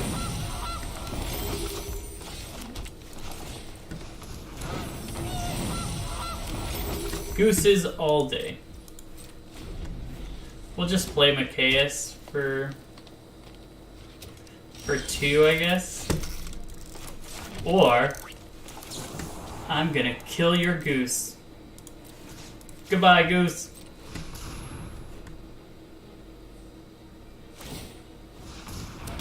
Have your food, but lose your ramp and eat my goose attack.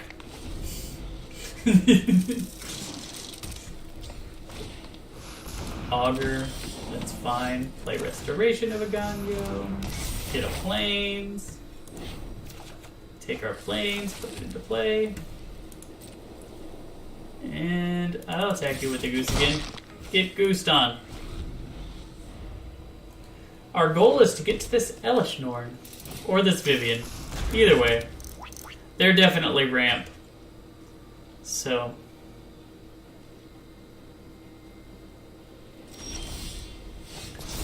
okay, so we can... for value, I can't resist. Come back. Play you.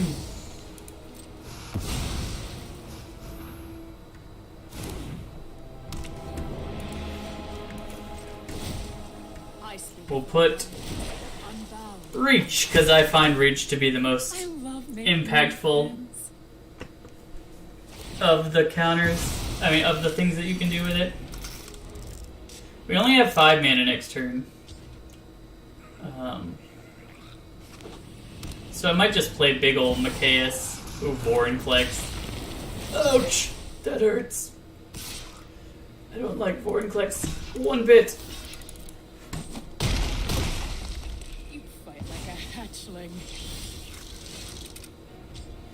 Looking at it now, like every single one of our creatures relies on counters. I call and Even this Courier brood moth. answers. I'll double block your Vorinclex. Don't try me. Oh no, does he have something to... Would you like to see nothing Whoa. stands before nature? That hurts. That hurts a lot. I ain't even gonna lie. If you kill Vivian, I'll let you kill her. That's fine with me. You can kill Vivian. That doesn't bother me. I'm very glad that we know we have this Vanishing Light coming up. Otherwise, we would be in such a bad position. Hey, Vanishing Light.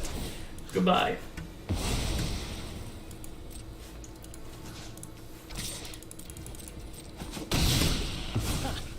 I've seen worse. But still, like, ugh, this is gonna be a tough game.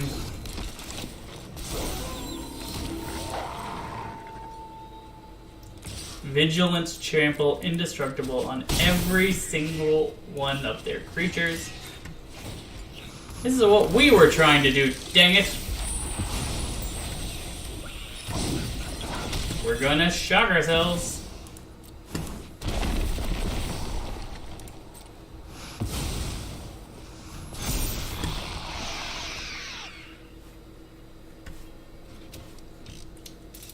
Yeah, I'll attack with this guy.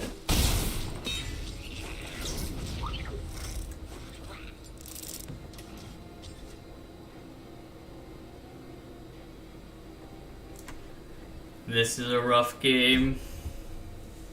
The good news is that we can effectively block everything on the board right now. I mean, we can't block everything because we tapped our Gilded Goose, but like... And Goose can get us back in the game with health-wise. So it's not the worst. Like, they're just regular creatures now. We're not super worried about regular creatures. You block you. You block you. You block you. We make a token. That is a 3/3. Next, we play the world's biggest Machias, and by that I mean 1, 2, 3, 4, 5, probably. I'm just gonna play it for 5 so that I can goose. Whoops. 1, 2, 3, 4, 5.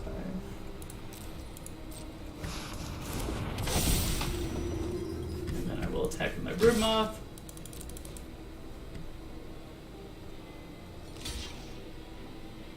Oh, right. There was no point in attacking there. How am I going to get through this?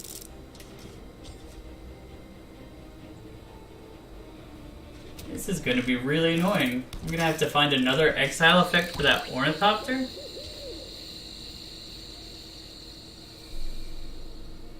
This is so difficult. We have a Vorinclex. Our Vorinclex could work wonders.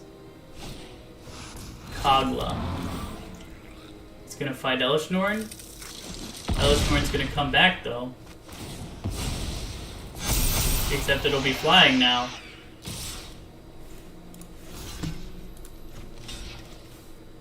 This is not going to work out in your favor. Because you're gonna make me another token.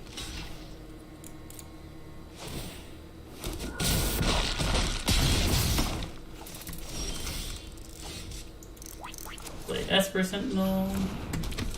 Play a Johnny. Cancel. We're gonna pay with green. Done.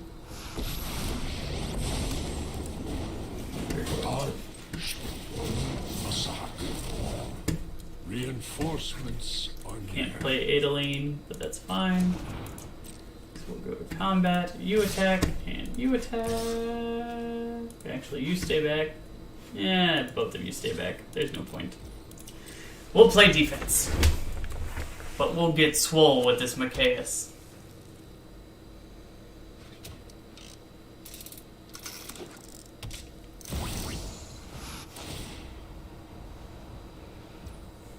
You gotta pay 3, friend. Ooh, he just gave me a card. I'll take that. What a strange strange and magnificent world. Got his Vivian back. Oh my goodness, his Vivian can get Vorinclex back. Nature always finds a way. Please don't see it, please don't see it, I please need don't to see it, help please to don't lose see to it. you.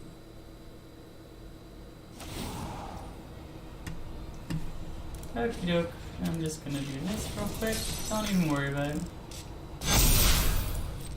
No one said restoration was.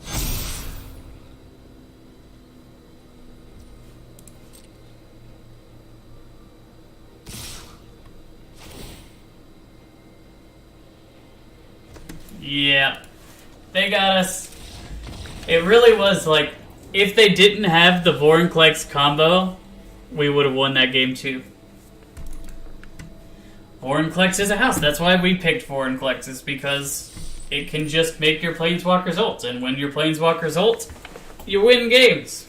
That's just what happened. We fought pretty well, considering that he had an ult that made his creatures indestructible tramplers with +2/+2. That happens sometimes. This is greedy, but we're on the draw. We have a goose. I'm gonna keep it. Turn 1 goose is a really good play for our deck, just like turn 1 Llanowar is a really good play. Oh, look at that. We got a white source. Never punished. Never punished. We could kill their Llanowar elves. If they don't play anything, I might just take that route. But then again, last time we were like instantly punished for that, so maybe we don't. Maybe we just play Guardian again. Chatterfang. Forest Walk, so I can't block it. It creates a bunch of squirrels. That is annoying. It is a 3-drop, so we can't do this comfortably, but we can do this guy. I think we do just do that. You make your squirrels, Chatterfang.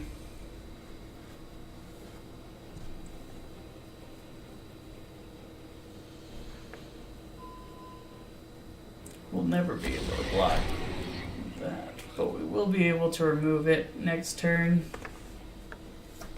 So if you tap out, that would be ideal. Friend person. I wonder if he'll use Chatterfang to kill Guardian because it works through her indestructible. That would be smart by the opponent. Yep, no, there's no blocking to be done here.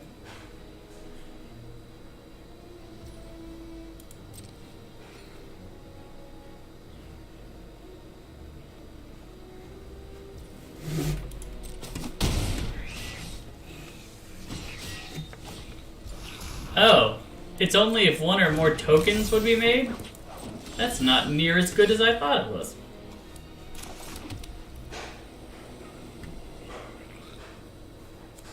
I think now I just play Eska's Chariot. Etzika's Chariot. I don't know. However you pronounce it.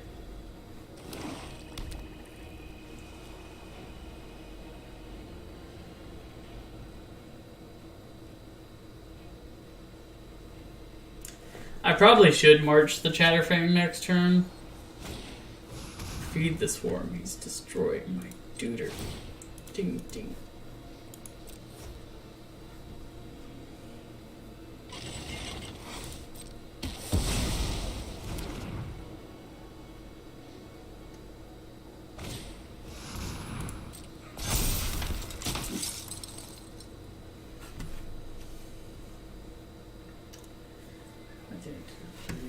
Yeah, we gotta block Kappa.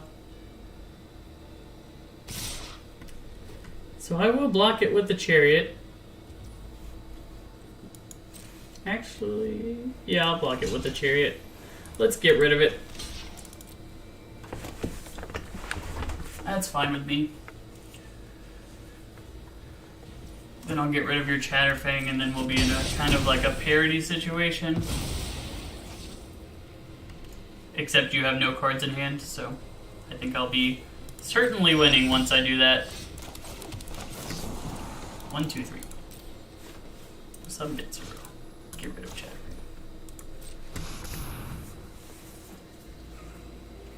You shall hurt me no more, Mr. Fang.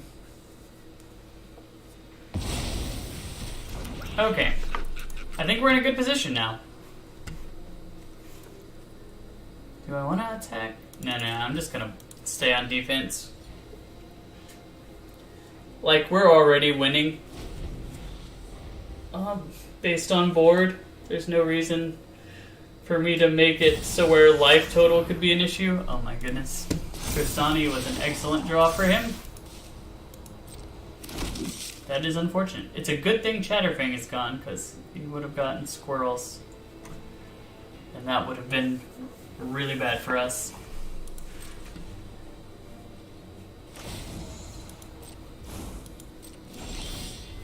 Okay. So, here's what I'm going to do. I'm going to play a Johnny.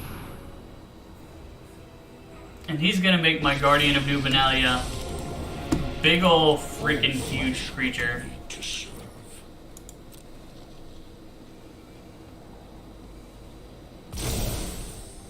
Excise the unworthy.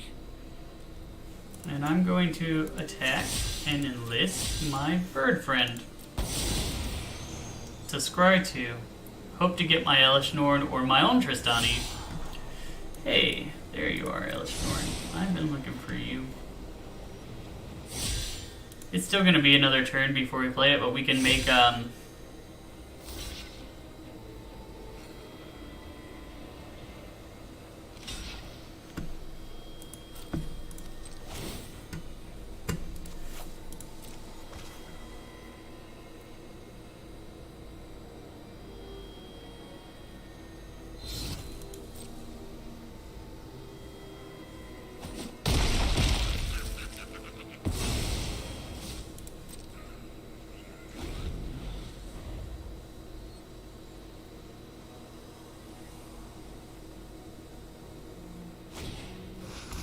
okay, that's not too bad. It's not great, but it's not too bad. I wonder if he starts going face.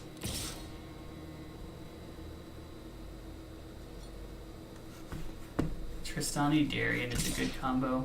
Maybe I should have looked for Farewell.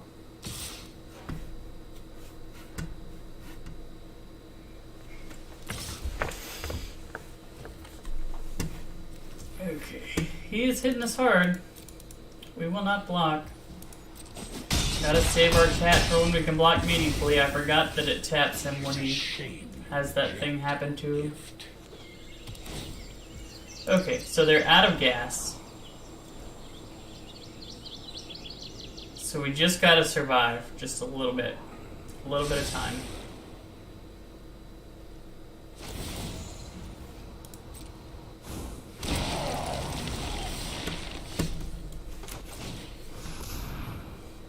Just one more turn of survival. That's all I need.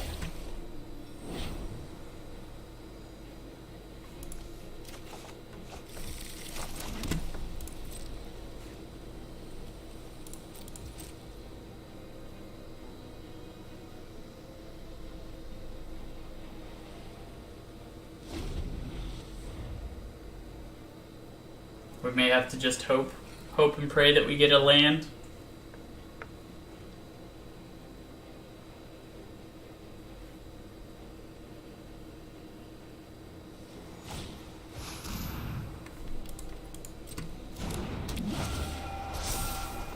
We might be dead anyway.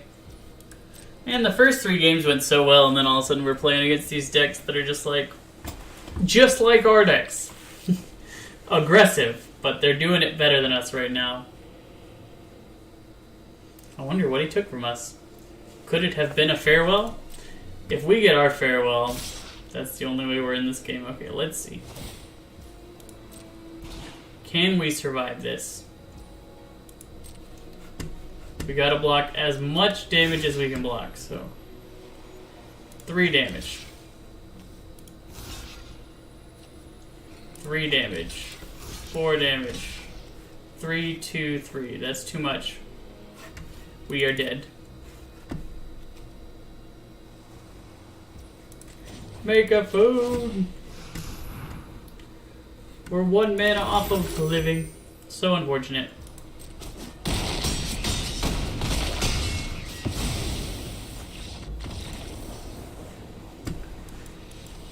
Ugh. Okay.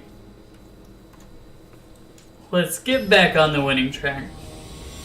We've got 2 losses again. We started 3-0. We had 2 losses. I'm not sure if there were things we could have done differently in those games. We have our farewell. So I'm tempted to keep this hand just on the basis of that. In fact, I probably will. If we fall behind, this is our card.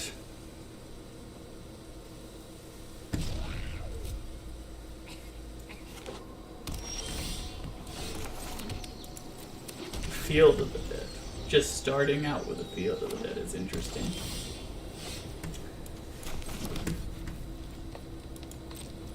Yeah, I'm not gonna cast the Horn for no value. They are in our colors. But good news for us is we have this card that we can play things. Maybe they're like 5 colors, and that's why they're not playing anything. We'll play the Chariot. Maybe we'll have the opportunity to march something.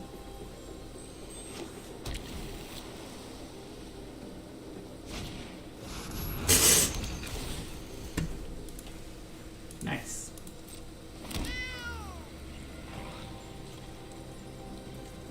I bet he's wondering why we say nice, but he will see on our turn.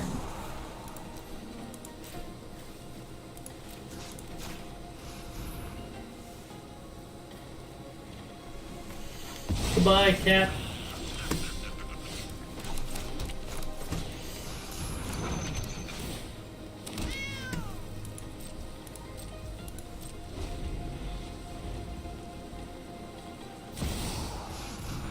Ooh, a meal. Fancy.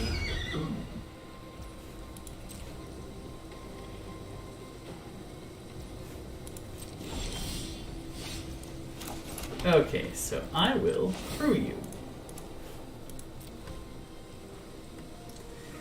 We'll make even more cats.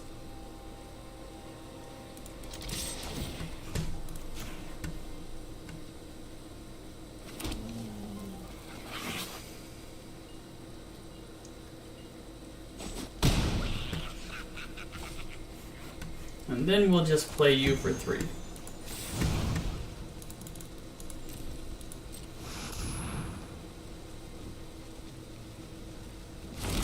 Tokens! Tokens all day!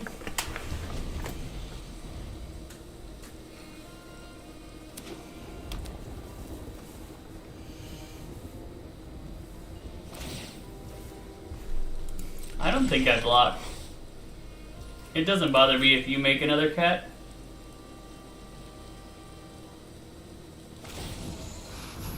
Ah, that's fancy. But like, you still just have the same number of tokens that I have. One of yours is a 3/3, but it doesn't bother me too much because I think I will shock myself with this Amiri's Call.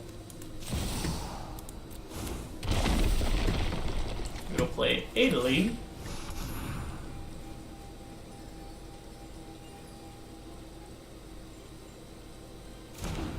We'll play History of New Benalia. Tokens, tokens, tokens, tokens, tokens, tokens, tokens. We will boot up our chariot.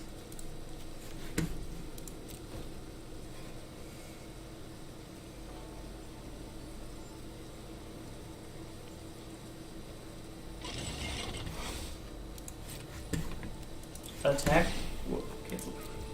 2 attackers. Attack with our chariot. How about we make a knight?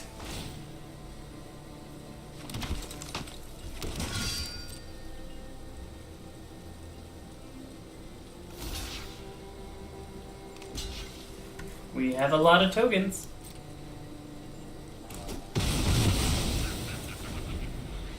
Like, if his plan is just to sit back and meal the chariot over and over and over again, eventually we're just gonna run him over.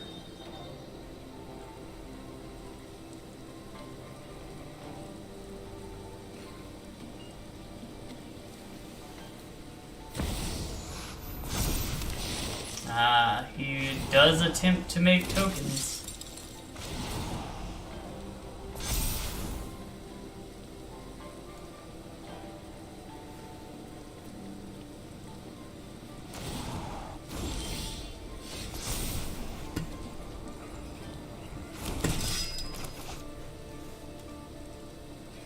Yeah, I'll cycle this.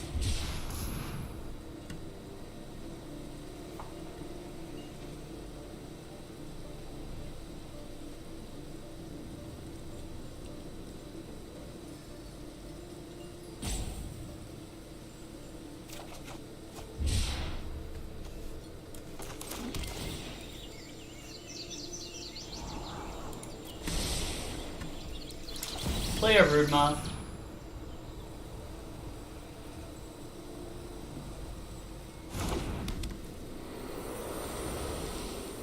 No attacks.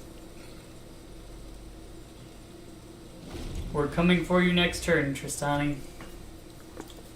I hope you're ready.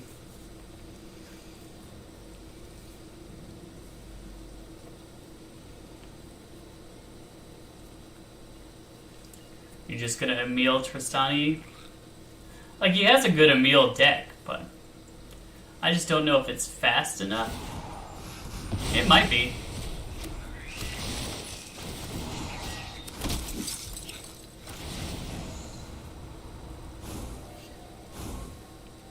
Oh, he's not paying. He's just gonna blink it again.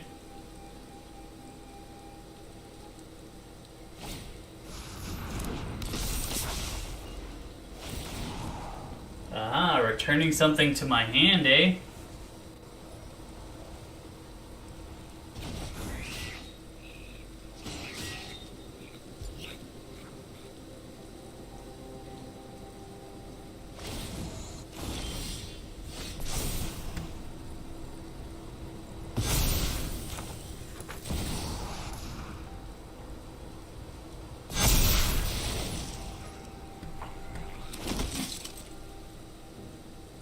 Charge!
Next turn we kill you with our Broodmoth in the air.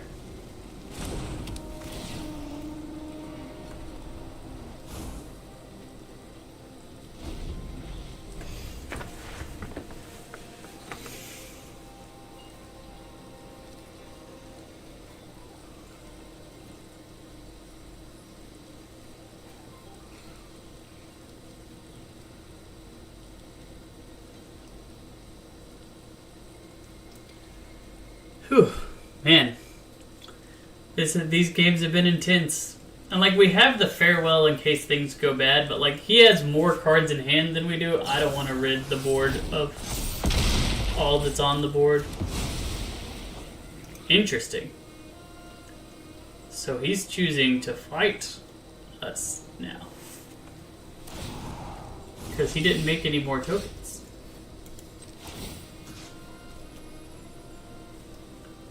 How about you, life-linking soldier? Why don't you get real big and strong for us?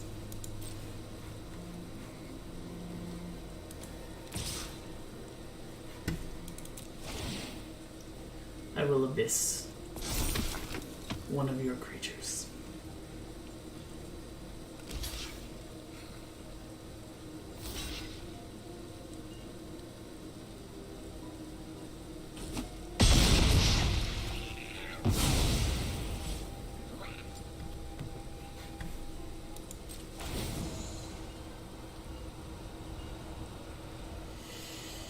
I would have loved to move it, but he would have died, so I can't move it away. Gotta keep it on the same creature. My goodness, I can't stop playing with my hair today. I don't know why. Hopefully I can figure that out and stop doing it. Sorry about that.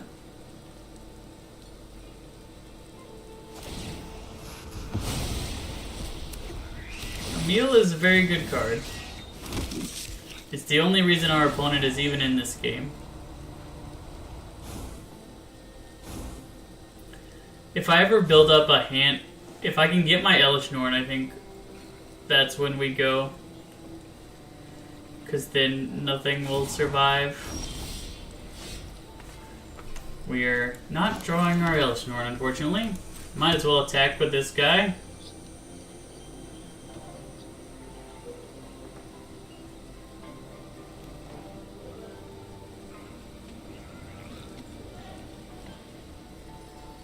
Gain another 9 life.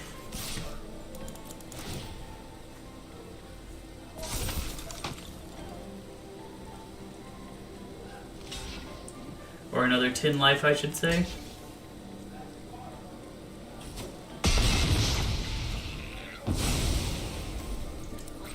And just sit back on our farewell and hope to draw our Elish Norn, or one of our Planeswalkers, or our Vorinclex, or our Machias. Like, we have a lot of good draws. He just gets to keep making these tokens. Which is a little bit annoying, but, like, not the worst. Like, he's not committing anything else to the board. His tokens are never going to be able to attack through mine.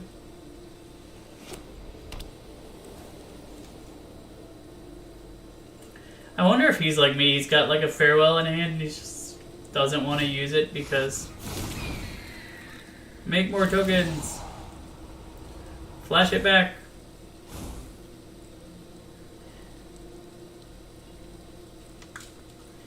What happens when tokens faces tokens?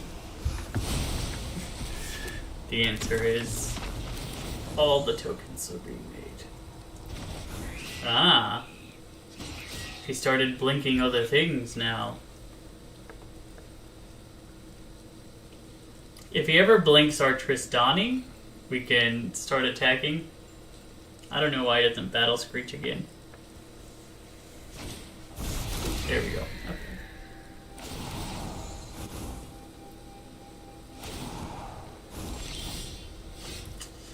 Is this good enough?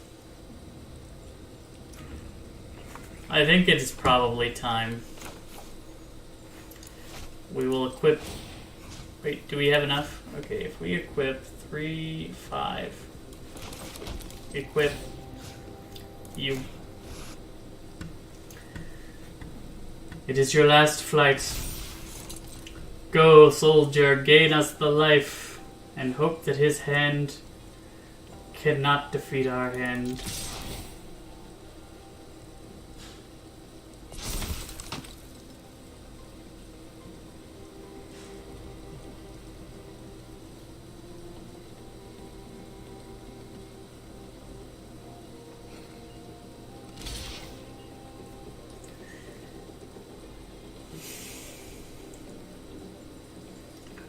Honestly, I'm a little surprised at that, but, like, it doesn't matter. All of these will die. This is just the way of it. I might not need to exile the graveyard, though. Because if Tristani's down there, that'll do.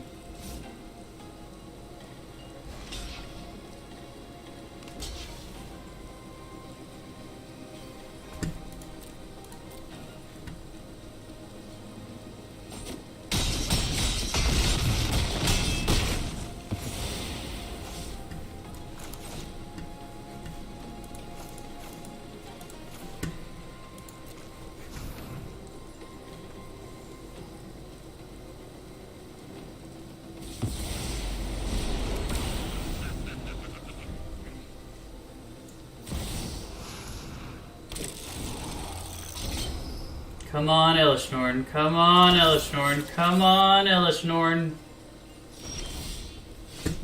We have a little bit of time to play with.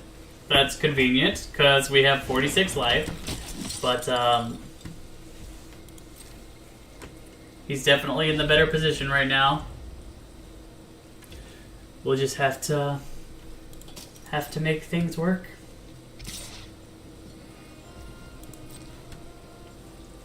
Now if he's gonna just keep poking us very slowly like this, come on. If we can just draw our Elishnorn, we will absolutely crush this guy. That being said, he does have another combo. Hooray! Another combo for infinite token generation. We really need Elishnorn.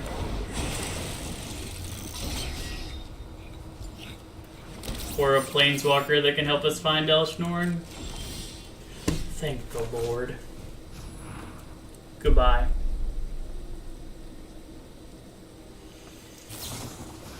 Okay, I was about to say, if he had a counterspell, that would have just slain me right there.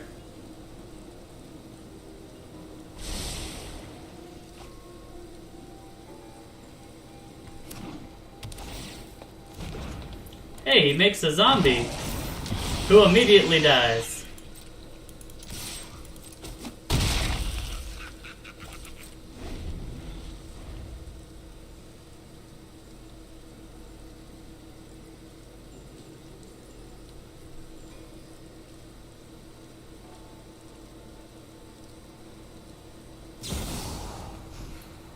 What is he gonna return to my hand? Just wants me to have to replay Norn, I guess? He's gonna return both and surveil a bunch. Oh my goodness. You're gonna put your whole deck in the bin. When you blink this thing.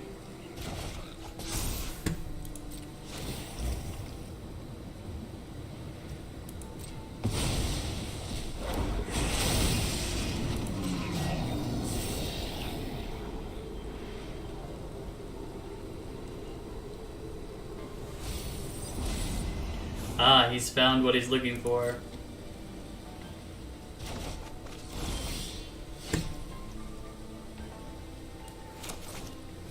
But I'm not playing Elishnorn this time. I do not need to. I'm just gonna grab a reach creature and a flyer off the top. And then this guy. And then a land. And then I'll Banishing Light your Thassa.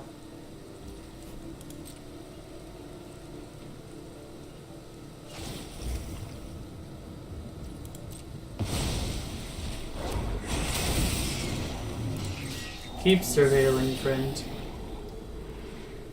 Keep looking and looking and looking.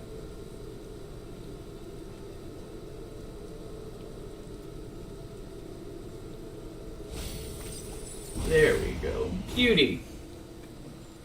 Love it when a plan comes together.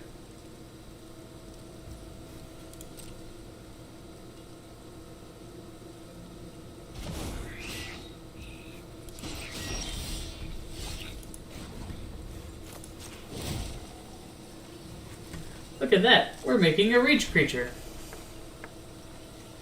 Every single turn. Tokens, tokens, tokens.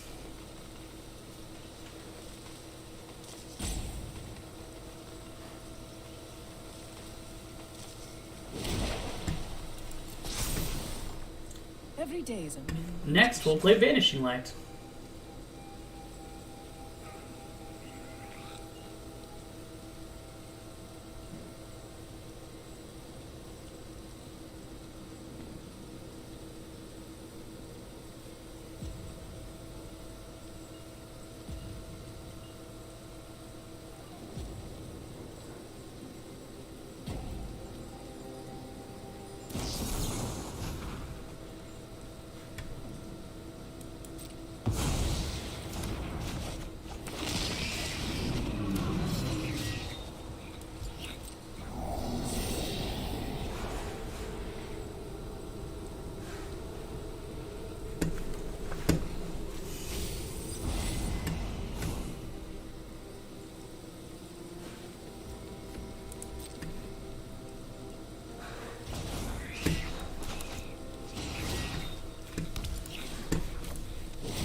mutation displays nature's ingenuity. I call, and Ikoria answers.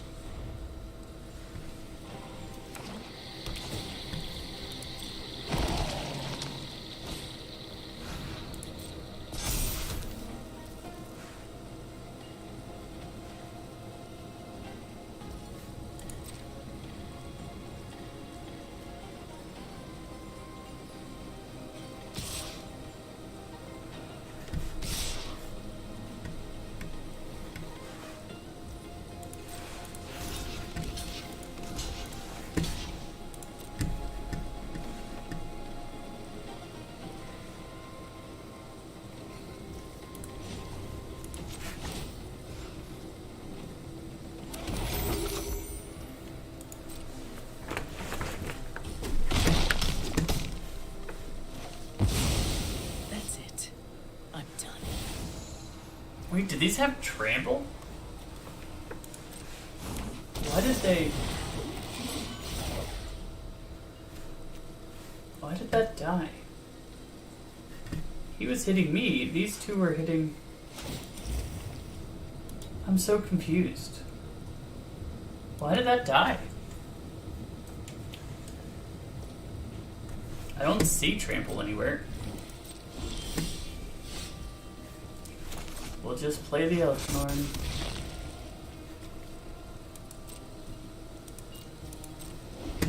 If that didn't die, we would have been completely fine, but like I don't understand why it died.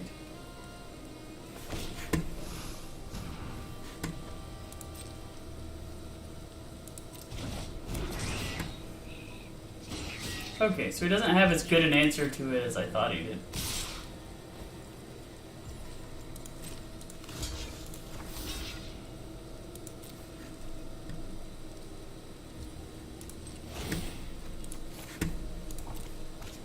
It is unfortunate that we didn't get to Divine Visitation the way we were hoping to.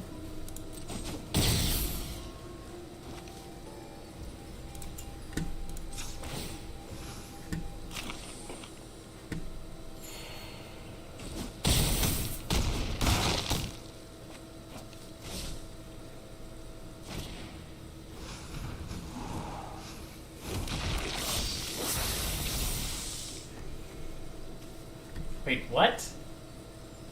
Oh, he's making zombies with Field of the Dead? No, because that's not the same zombie. Like, Oketra? Okay, Oketra is making zombies? That's so weird.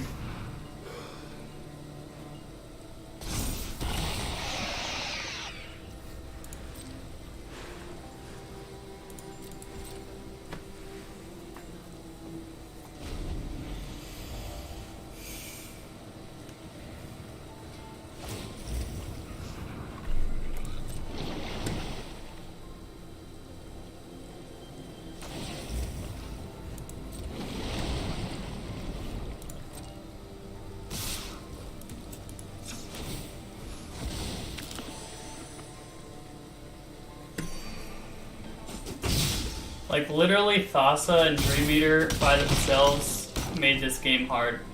Just the two of them. You didn't need anything else.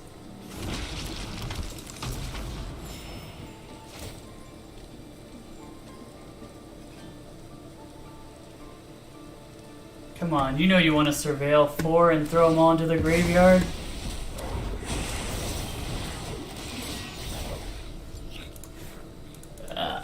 Man, we were doing so good.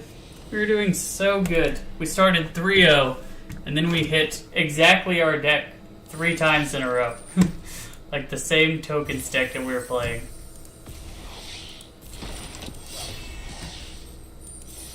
What time is it? Okay. Unfortunately, that is the end of the time that I have for today. We'll be back again tomorrow. Give it another crack. Hopefully it goes better than today has gone, but thanks for watching. I'm a Flyer Power, and I'll see you next time. Peace.